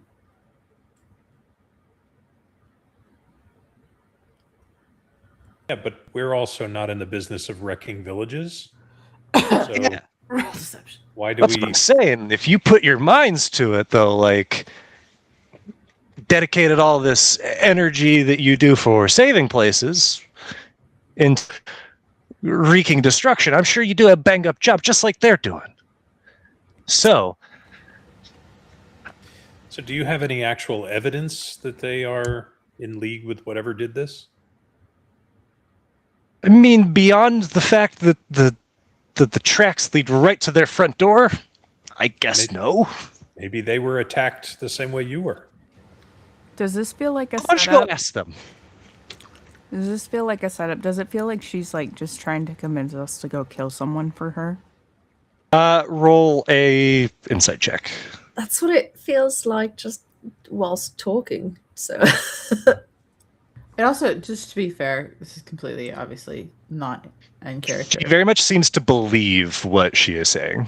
She Okay. sounded really Okay. condescending when she came in and said, "What was rule 1?" Like they were children. well, I mean, she seems like the matriarch of this group. Seems like she's Possibility. trying to keep them alive, and Yeah. she's putting strict rules because or else. Yeah. Well, like they said, they're very much farmers and gatherers, not fighters. So that's fair. I don't know. It just Have, feels have weird You, overall, just to be honest. Obviously. But you don't have any hard proof. No, there's nothing that It's only what you think, right? exactly. The marks, and thank goodness that we haven't had any of those in a long time, thanks to Ezekiel. The marks, I mean, it couldn't have been anybody but them. These guys are like death worshippers or sex cultists. I don't know. They're freaks, but the marks, it was their mark. can you like? Do you have like a drawing of the mark? Could you show us?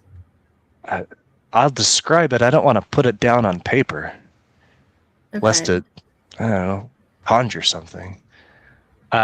It doesn't take her long. To describe it. I guess she doesn't draw it. But she says it's a triangle, but it's like each of the sides is a bone. Is that anything that Quinn recognizes? It's do we recognize it from anything? Yeah, Quinn. That sounds familiar. You Is have it on the spell book? It's not on the spell book. It's on a strange token you have that defies divination magic. All these things in my inventory I totally forgot about. Wait, where did we get this token? Where did we get the token? This is the token that you recovered from Mama. Oh, yeah. And it was one of 5 Huh. symbols on there.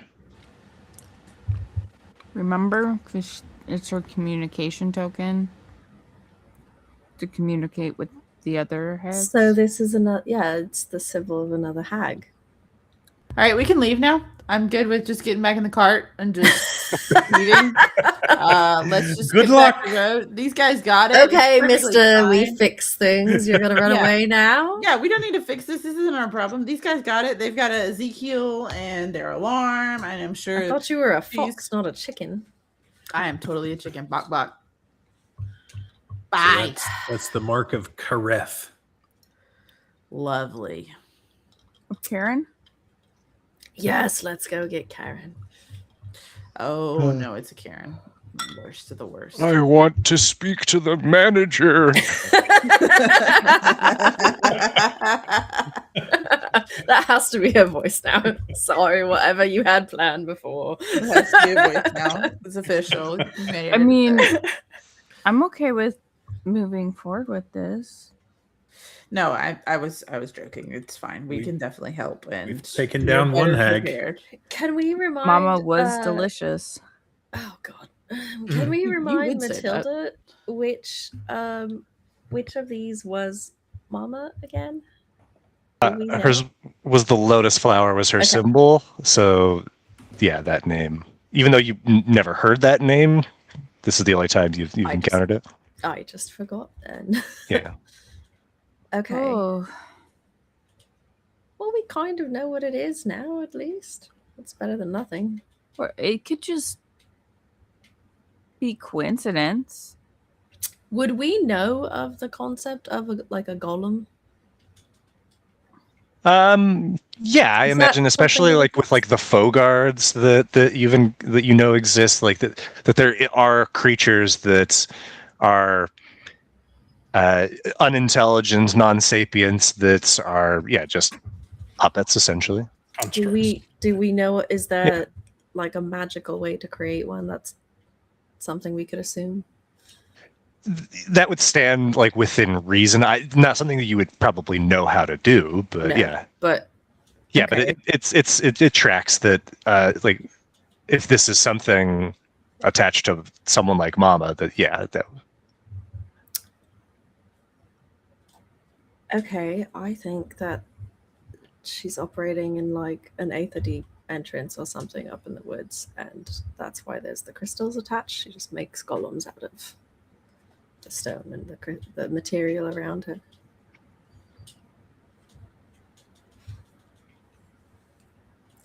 That makes sense. Well, do we feel like fighting another hag? Not really. Look, you said we're helpers. We're supposed to go help. Just because I said it doesn't mean it's true. I mean, we could just help them repair the village and set up another What's alarm the or reward rotation. for this? There's probably not a reward. I just have nothing to give you. I'm gonna go set fire to the wood unless you guys tell me you're doing something else. Can you give us like a little bit of time to go try and figure this out? And like, if we can't find anything, we figure out it is the hex or the oracle's doing it. Sure, we'll help you set them on fire. But can you hold off a little Quinn bit? looks very uncomfortable with all this talk of setting forests on fire. I said the Burn, oracles, burn, not the whole forest. burn. How much time you want?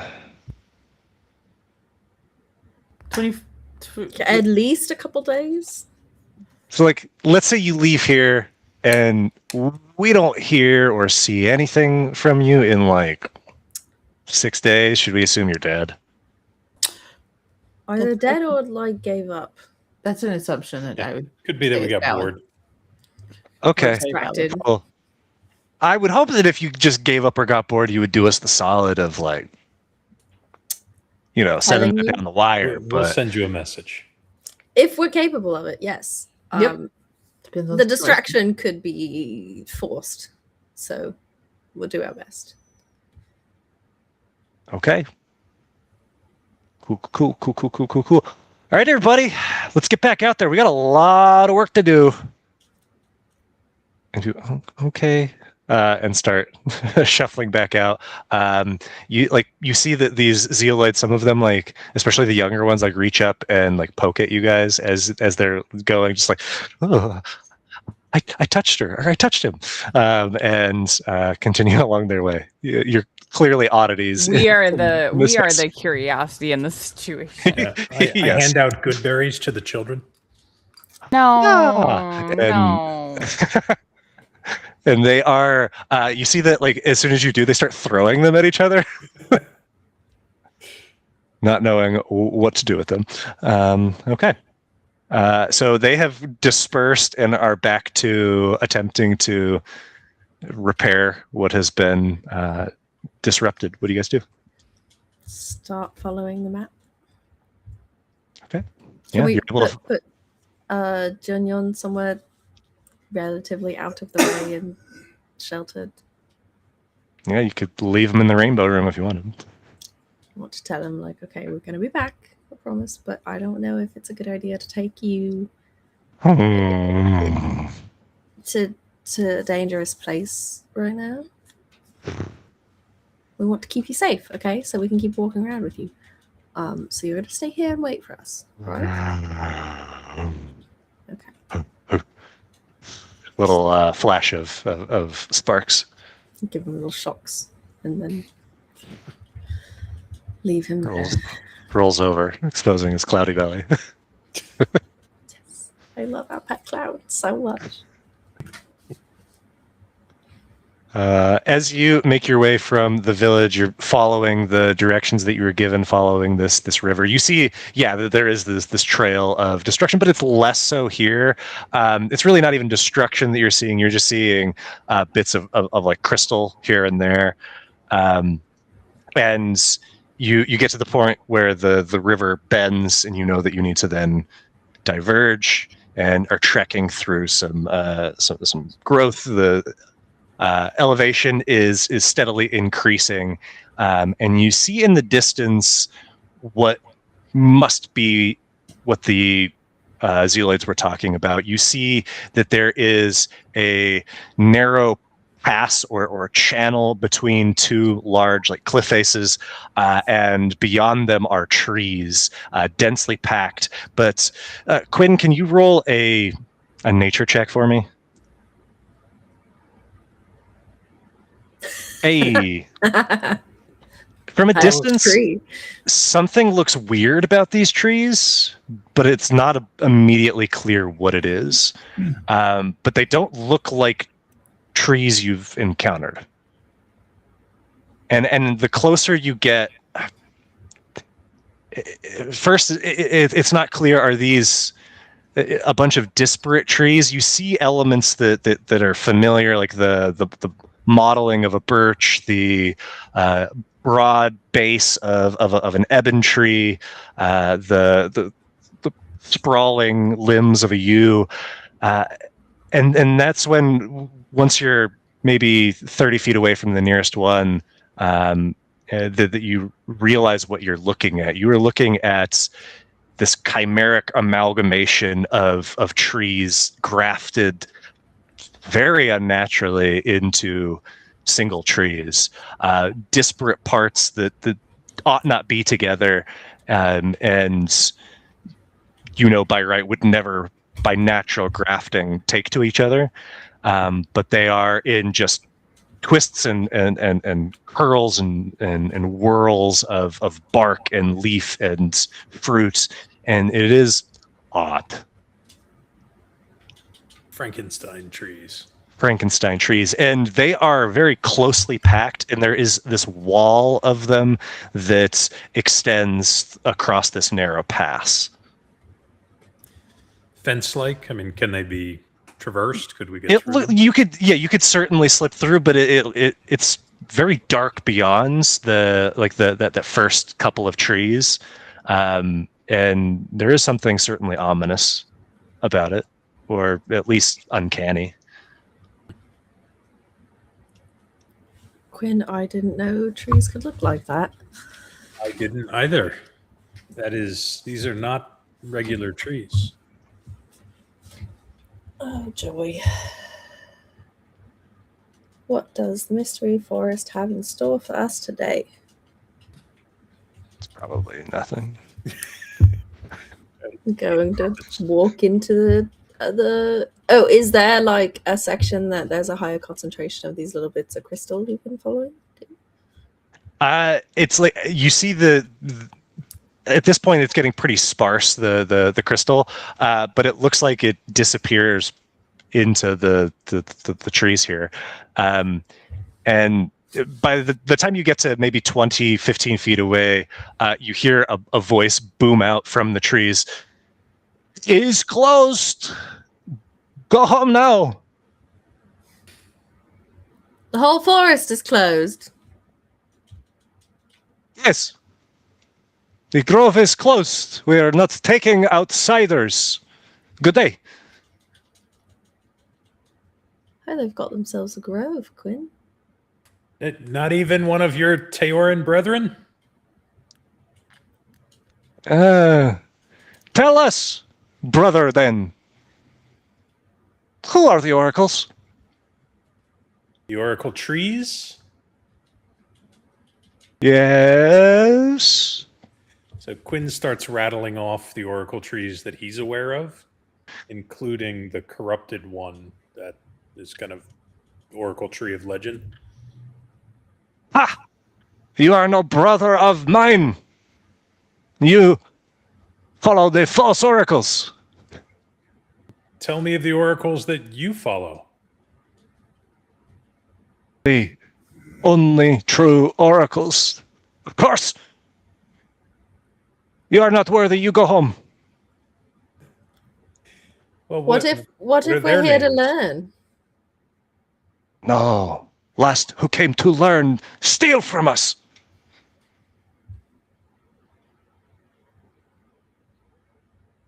What was stolen? Our peace of mind. Now you go home.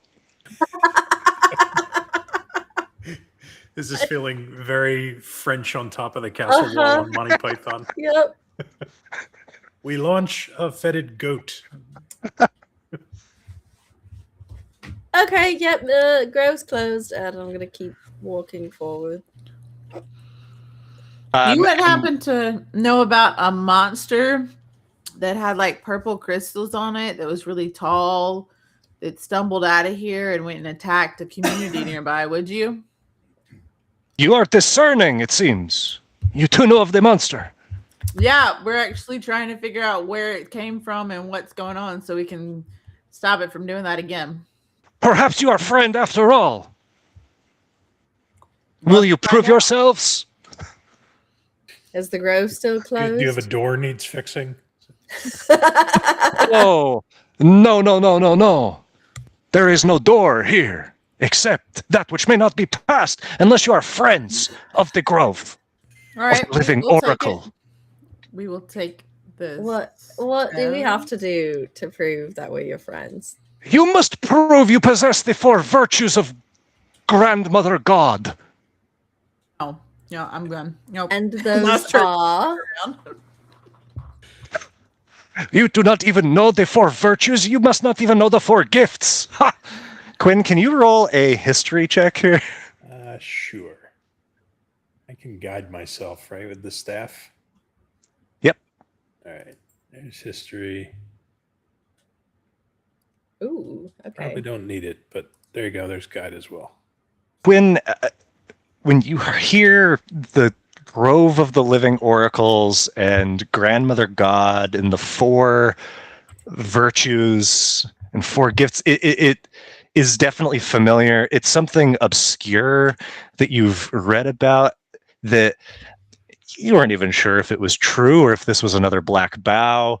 But you've heard of a sect of Teora, very fringe, that's had their location was, speculated, but apparently it's here, that do not follow the seasonal trajectory of the other Teora. They reject the idea of oracles as you know them and insist that there are exactly two and that they walk the earth. And that the Teora were made in their image, and that those two living oracles are the embodiment of Grandmother God, who is the creator of all. All right, so I kind of digging back in my memory of all of this lore, start to repeat at least some of what I know. Oh, you're speaking of. Oh, I understand. Oh, yeah. Oh, no, sure. No, I know what you're talking about. Perfect. Then who is it that shall take on the virtue of clarity? And who is spontaneity? And who is mastery? And who is, most important, fortuity? It seems by kismet or design that there are four of you and four virtues. Ha ha!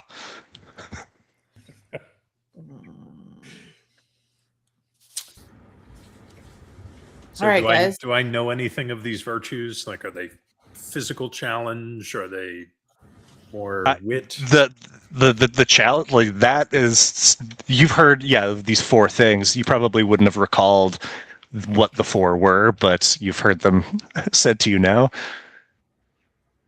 So who knows what they are? Harlow, do you want to be spontaneity? Sure. She says suddenly. Quinn, I feel like you should maybe be clarity. That's what I was thinking. Sure. Kat, what do you think? I don't know. How lucky do you feel? I'm actually lucky. Do Maybe you want to be Carlos should fortuity be then? fortuity then. I'm actually lucky. Okay. So- Harlow, you can be fortuity. All right. Kat, are you feeling spontaneous? Sure. I mean, you could be mastery. It doesn't matter to me. But It's fine. okay, Be spontaneity. I will be mastery. Is decided then. Get ready for the game of games, the challenge of challenges, the 4 virtues in action. We begin with clarity. State yourself. Who are you? That's me, right? I'm Quinzal. Quinzal. What a silly name. Haha, your opponent is one who felt the rain would come. And from the trees, you see emerges a Teora, but not like any Teora you have ever seen, Quinn. They are wearing nothing, but their entire body seems to be covered in ash. It looks like just rubbed ash white. They, like I said, wear nothing, but their foliage is adorned with all manner of shells and bones. And they stride forward and nod at you, Quinzal. And I reach out and give a traditional Teoran greeting. So my hand held outward and look for a reaction from this Teoran. She leans back away from you. Okay. You know the rules of Diviner, of course. Would you like to be the seeker? I'm afraid I don't know the rules. Could you refresh them for me? Seer or seeker? That's all you're going to impart? But you get to choose. I can choose for you if you'd like. Either way, I will win. You will lose. It is fine. I will be the seer. Okay. This is the rules for this game, Diviner. I feel like we're talking to Sitsu for some reason. So, in this game, this is a game of wits and deduction. And in this game, there is one player who is the seer, who chooses a hidden word in weird speak. The other is the seeker, attempts to divine it by guessing words. And after each guess, you, the seer, which in this case is you, Quinzal, will reveal wheel, woe, and null. Wheel is how many letters are true and in the right place. Woe is how many letters are true but misplaced, and null is how many letters are false entirely. You'll also decide, is your word going to be 3, 4, or 5 letters long, which will determine how many guesses this person gets, and duplicate letters are not allowed. So, Quinzal, as the seer, you get to set the word, and you can send it to the Death Girls chat. Please tell me we're doing this in roles and not in actually having to figure it out ourselves. For this one, I'm gonna be the one guessing words. Okay. So We're playing Wordle. basically, All right. I love this. Awesome. This is great. except you don't say which letters, you just say how many letters. Okay. Okay, word established. Word is established. How long is your word, It is 5 letters.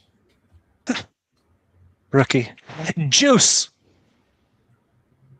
So I'm to tell you what now? Wheel. So now you give accounts for how many letters are true and in the right place. You don't tell me which letters. How many letters are true but in the wrong place, and how many are false entirely.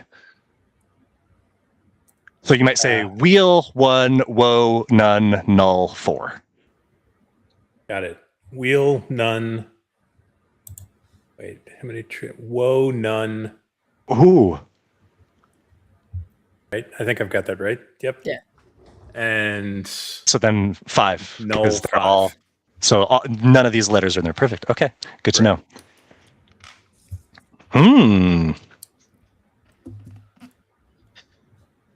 Shawl. Shall. As in Shall. That's an illegal word. Shawl as in what you people would wrap around your stupid Shawl. shoulders. Gotcha. I'm sorry, you cannot understand my accent. Why is shall illegal? Because there's no duplicate letters allowed. Oh, No duplicate letters allowed? Yeah. Do you need a new word? I do need a new word. yes. Right, under number didn't- 2, we set didn't- up duplicate letters are We not didn't allowed. see that. Read No. Was that was a rule? It is. Rule Oh of yeah, look at that. empire. Duplicate letters are not allowed. All right, Okay, you do hang that. on. Mulligan. Okay. I love it. We get to play mini games. Yep. Others are very much role based, but this one is just us versus each other. But now, as the seeker, it's good because I don't care if I win or lose.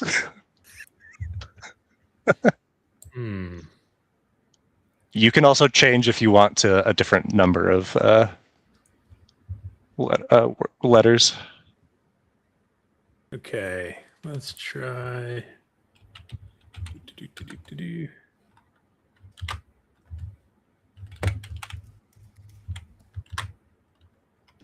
All right, 4 letters. Does.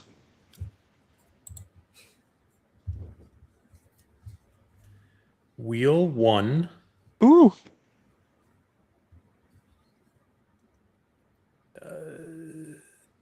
Woe 1. Ooh. Null 2. Ooh.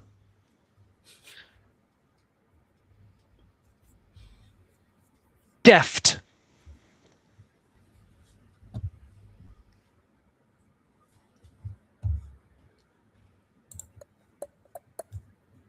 That is wheel 1. No. Am I wrong about that? No. Wheel 0. Whoa. Oh yeah, that's right. It's woe 1. Wheel 0. Yeah, keep me honest here, Matilda. And no. And then 3. Okay. 3. Cool. You have 3 guesses remaining. No, you have how many guesses? 5 guesses remaining. 5 guesses remaining. Okay, we are going to do a new word. We are going to do.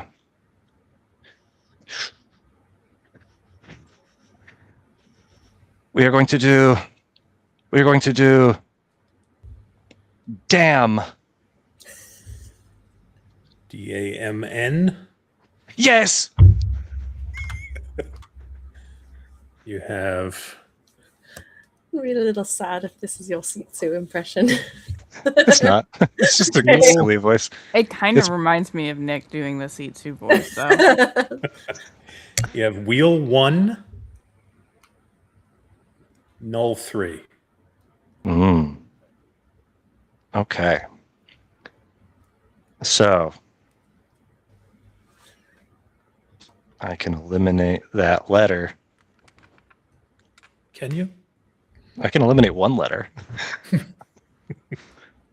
Slow progress here.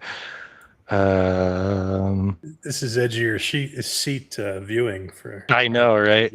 I'm having a great time.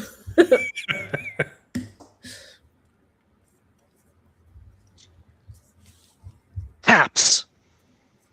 Sorry, what was the word? Taps, like it taps it on in the head. Taps. That is null 4. Ooh. Okay.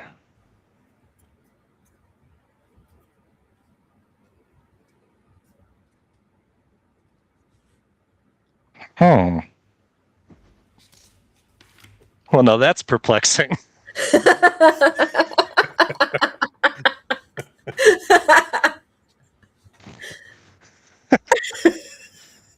I eliminated a letter I guess I shouldn't have eliminated.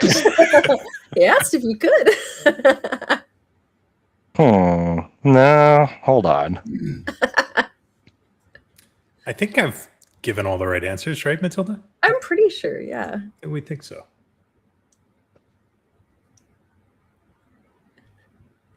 Okay. Let's she's just gonna start playing fast and loose. Let's go with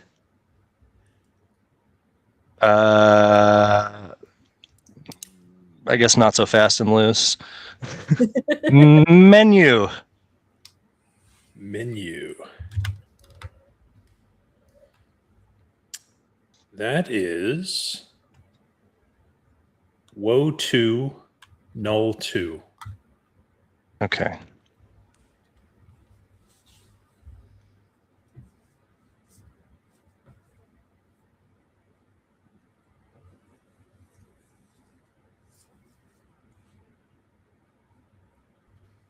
You have 2 guesses remaining.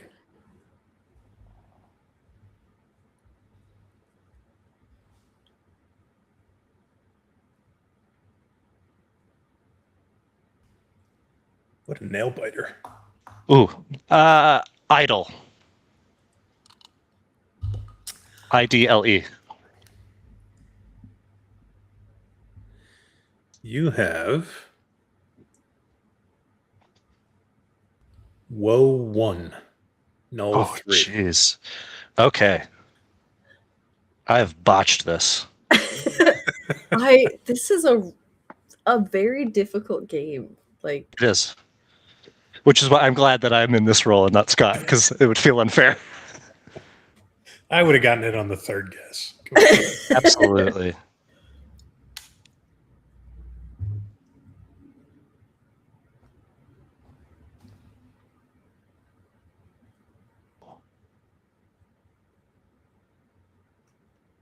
So do you need to get it in the 7th guess, or do you get a guess? Yeah, after this 7th this guess? is the last This one, is so it. this is my last This word. is it.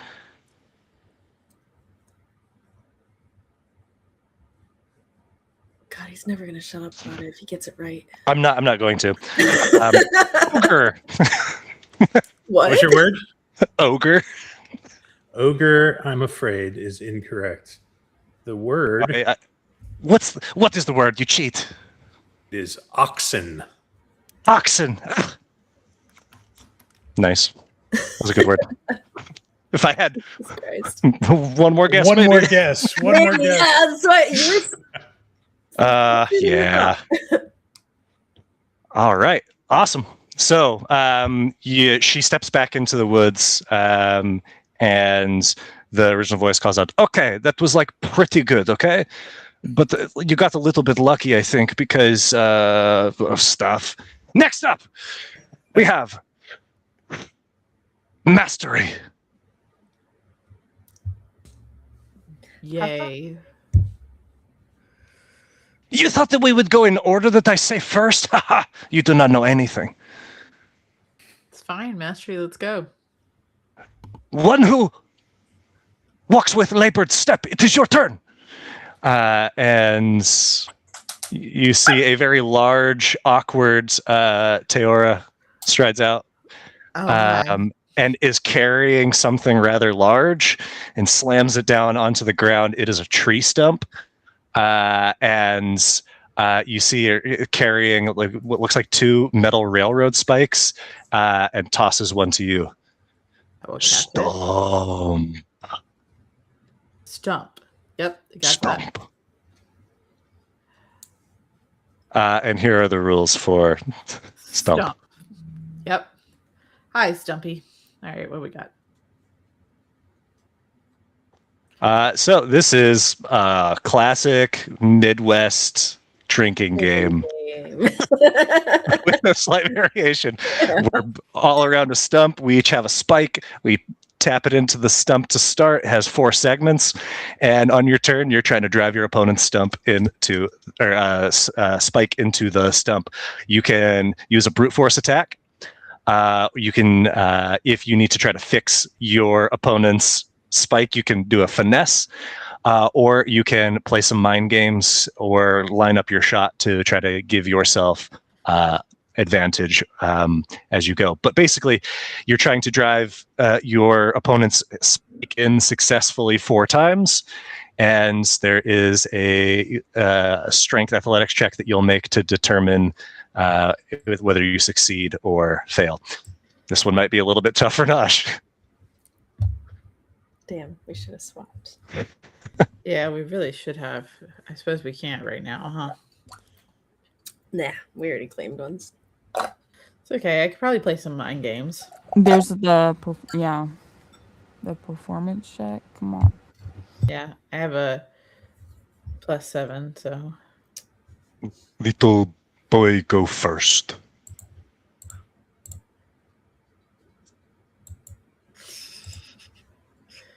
You just gonna take that, Nosh?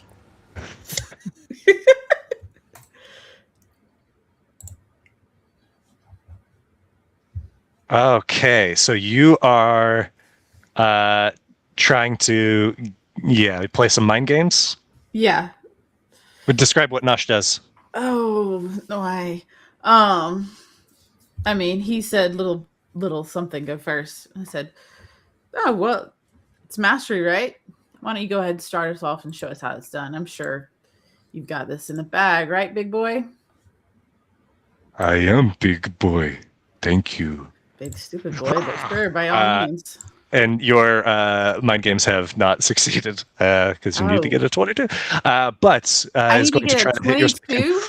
Oof. And by failing so badly, failed by more than 5, bent your spike. And so now they're going to have to try to fix it, which is not very doesn't got a lot of finesse. So Okay. You've bought yourself a chance here. All right. Right. I'm just gonna brute force the spike, right? All right. It's a DC starting 22. DC of 20. Really, Nick? You Yep. could line up the shot this turn You could, yeah. so you get advantage. All right, fine. I'm going to line up the shot. I've used mind games, and now I'm lining up my shot this turn. He is going to try to do a sleight of hand. He has a +0 on it, so oof. Straighten it up, yeah. Let's see. His finesse is not very good. Oh no. Okay, and then alt's advantage, right? Yeah. That did not. Come on, really? Didn't roll advantage. Roll it one more time. There we go. Sorry, I got it advantage that time. Nosh. With your 20, you are so close. You don't manage to get the spike to go down a segment, but you only failed by 2, so it's not going to have any adverse effect on yours. Nick, I'd like to point out it is impossible for Nosh to drive the spike in. Yeah, it's actually going to be physically impossible for me to do. All right, so since this is not Catriona with some strength, let's adjust some numbers. We're going to say it's 2 times the nail segments instead of 3. So that means it would be an 18 right now. So with Thank a you. 20, boom, you were able to knock it 1 segment down. So that is your opponent has 3 segments left. Yours has all 4. He is going to again try to finesse it out, but he's not. It's going to be tough. He's going to need to roll very well, and 14 is not enough. You cheat. Play mind game. It is not fair. I don't know what you're talking about. I'm going to line up the shot this turn. And he is going to say, there is fire in your fur. Look, there is fire in your fur. And is going to try to play mind games. Needs an 18 here. No. It's literally just like that. Everyone's like, what is he talking about? Yeah. All right, you got advantage here, Nosh. So it's now a DC 16. You take it Another one down. It's not looking good for him. He's halfway gone. You're still fully spiked. Says, okay, one who walks with labor step. You got this. You got this. Fox. I'm gonna line up my shot again. You line up your shot. Trying to fix your spike. It does not get straightened. This one's only a... Oop, it's at a 14, so that one's not going to do it. Nothing happens. He is going to roll a nat 18. No. Okay, I'm gonna line up my shot again.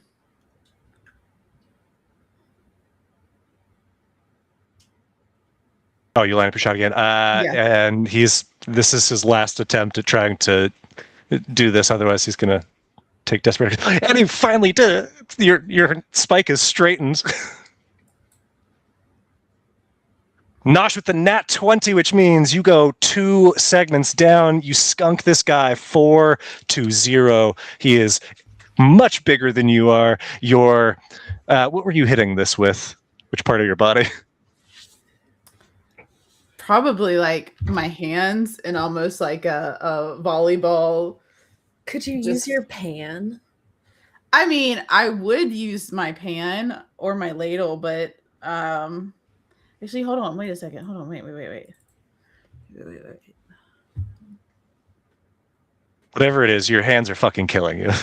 Because My hands have been vibrating this whole time, trying to get Yeah. this thing slammed in there.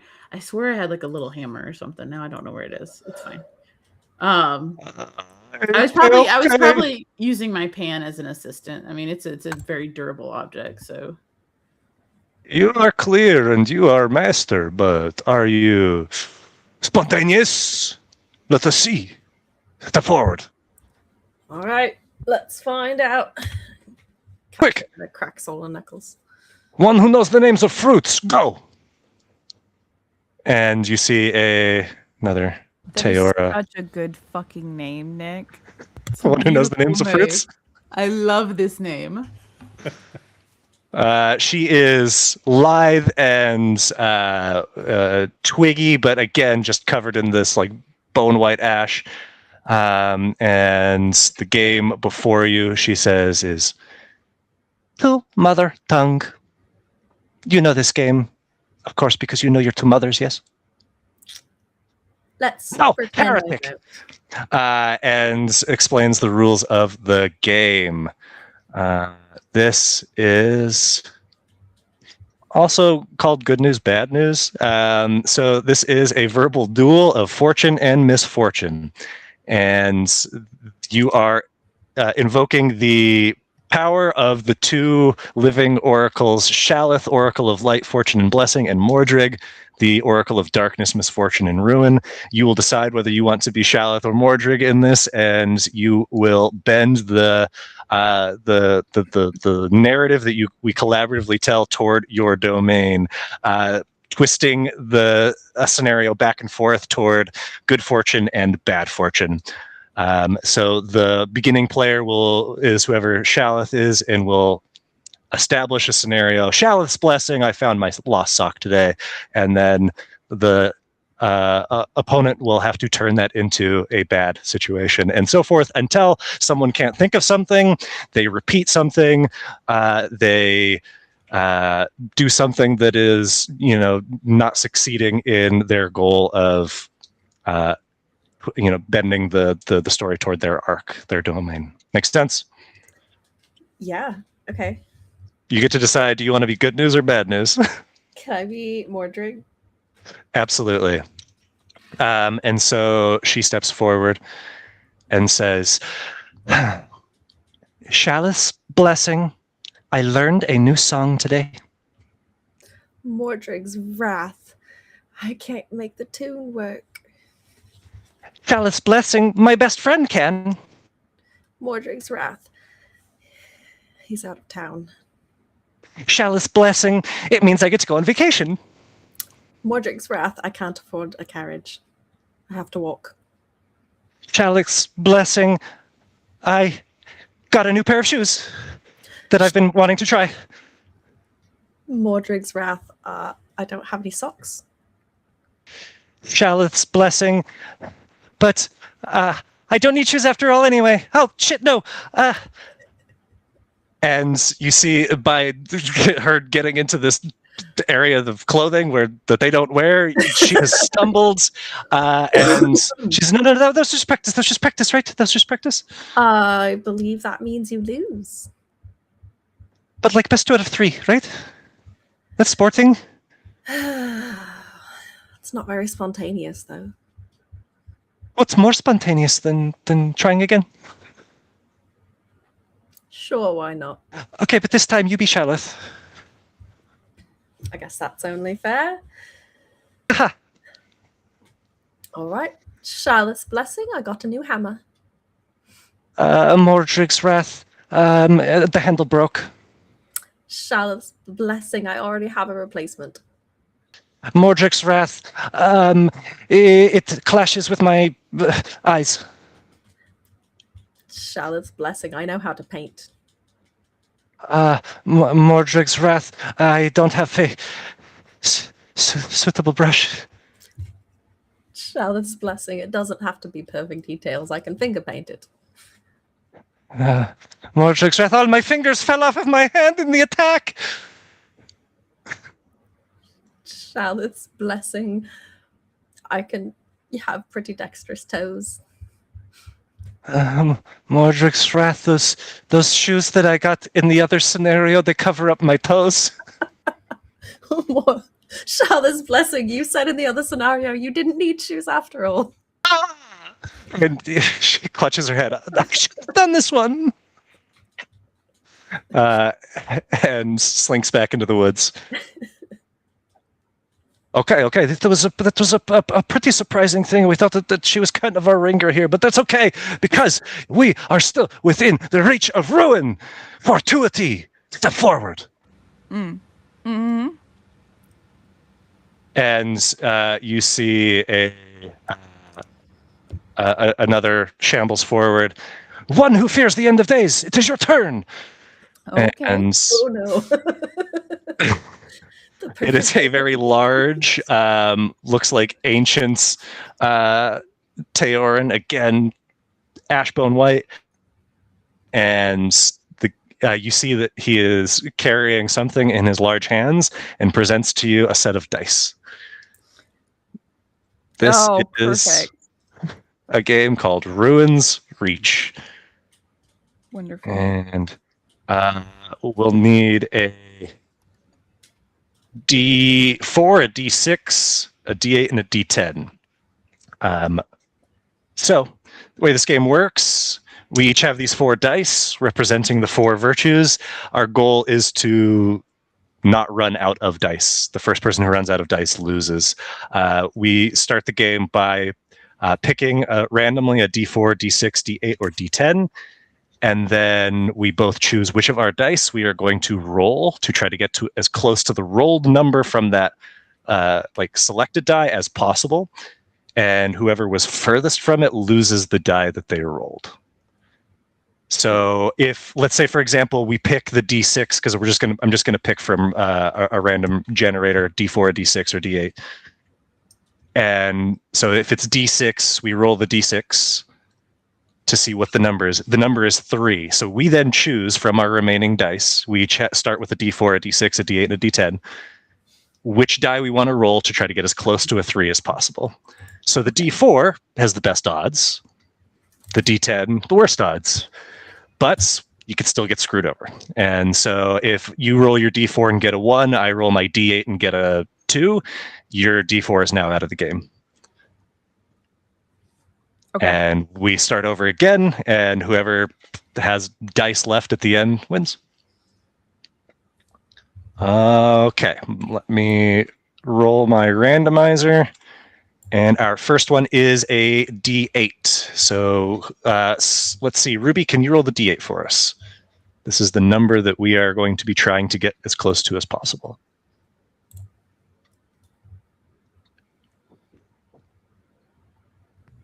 We are trying to get as close as possible to a 1. Ooh. Okay.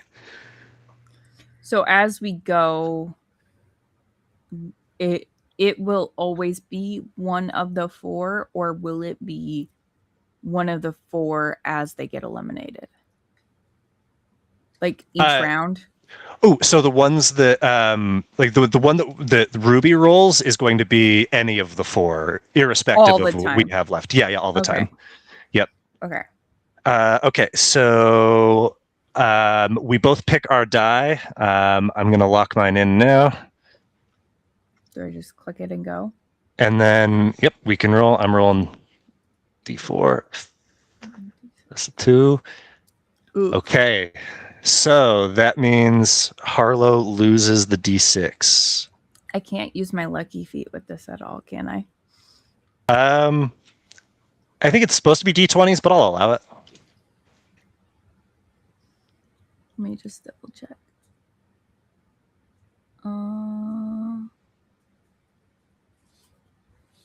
I guess not, because that's like it's advantage for or disadvantage against, so it doesn't really apply. I'll let you use that as rerolls.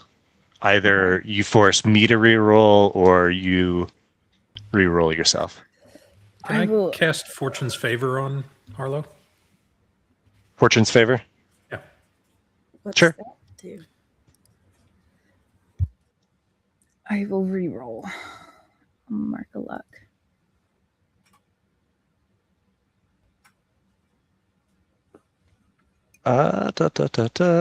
And you got the 1 exactly, which means my D4 is gone. So this is specifically D20s. I think since I'm already granting the luck, I'm going to say no to the fortune. You can give yourself the spell slot back. Okay, so I need to roll to see what die we're getting. Again, that is another D8. Got it. So Ruby, can you roll? So I am down a D4. That is a 6. Okay. Okay, 3, I'm ready. 2, 1, roll. And I lost again, which means now I'm down a D8, so I'm down to a D6 and a D10. Uh-oh. And our is a D4. Ruby. On it. Ah! 1.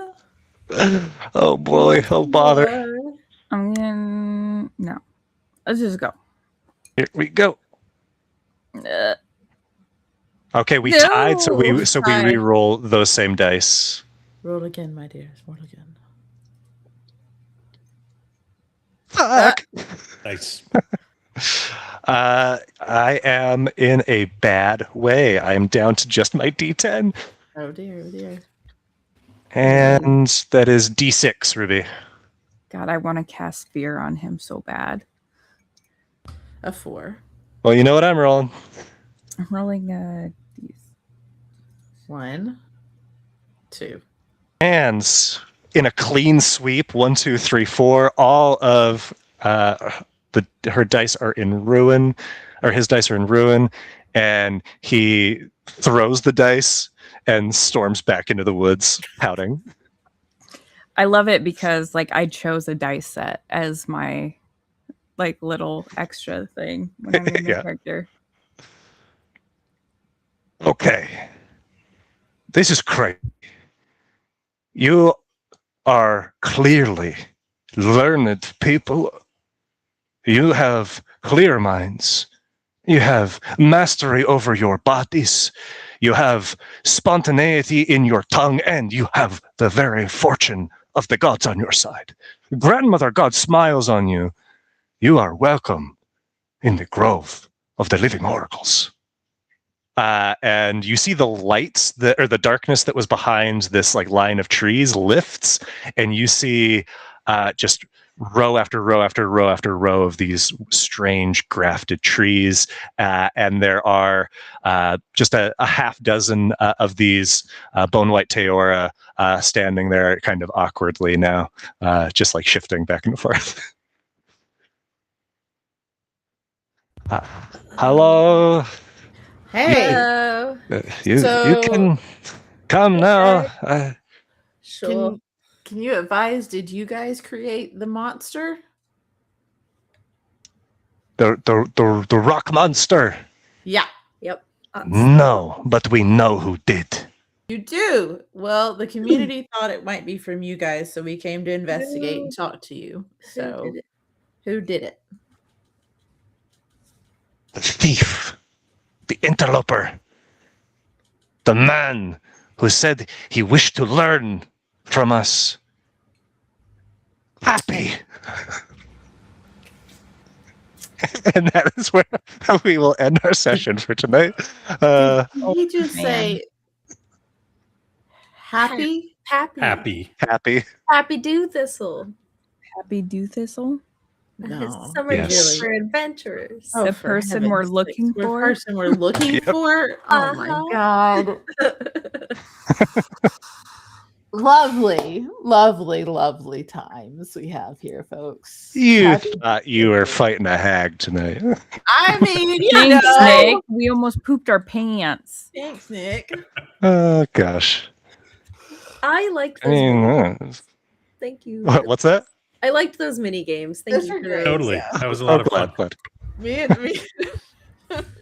We're sorry you lost all of them, Nick.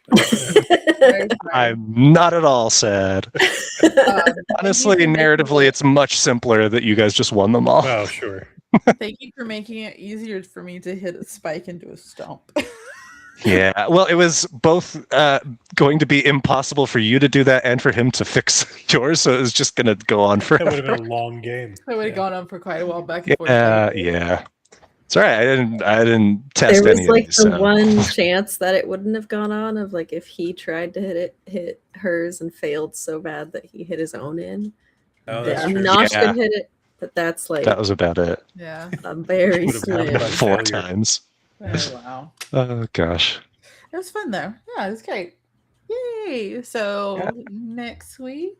Next week, should we do 2 for 2? Hang on. Maybe. I'm in if you're in. Yeah. I'll be here. I'll play. You guys will play. I Oh, what's a bit more put? I should be here. Yay. Yay. What else? Let's Hold on. not count it until we actually show up. You're right. 2 weeks All right. in a row. Well, Oh my you guys all God. have phones, so you can play from your phones. Mm-hmm. Yes, I'll just theater of the mind, Catriona. That's fair. That's fair. Whoop, whoop. Oh my goodness, Snash, we might get Daggerheart and For the Win in the same week.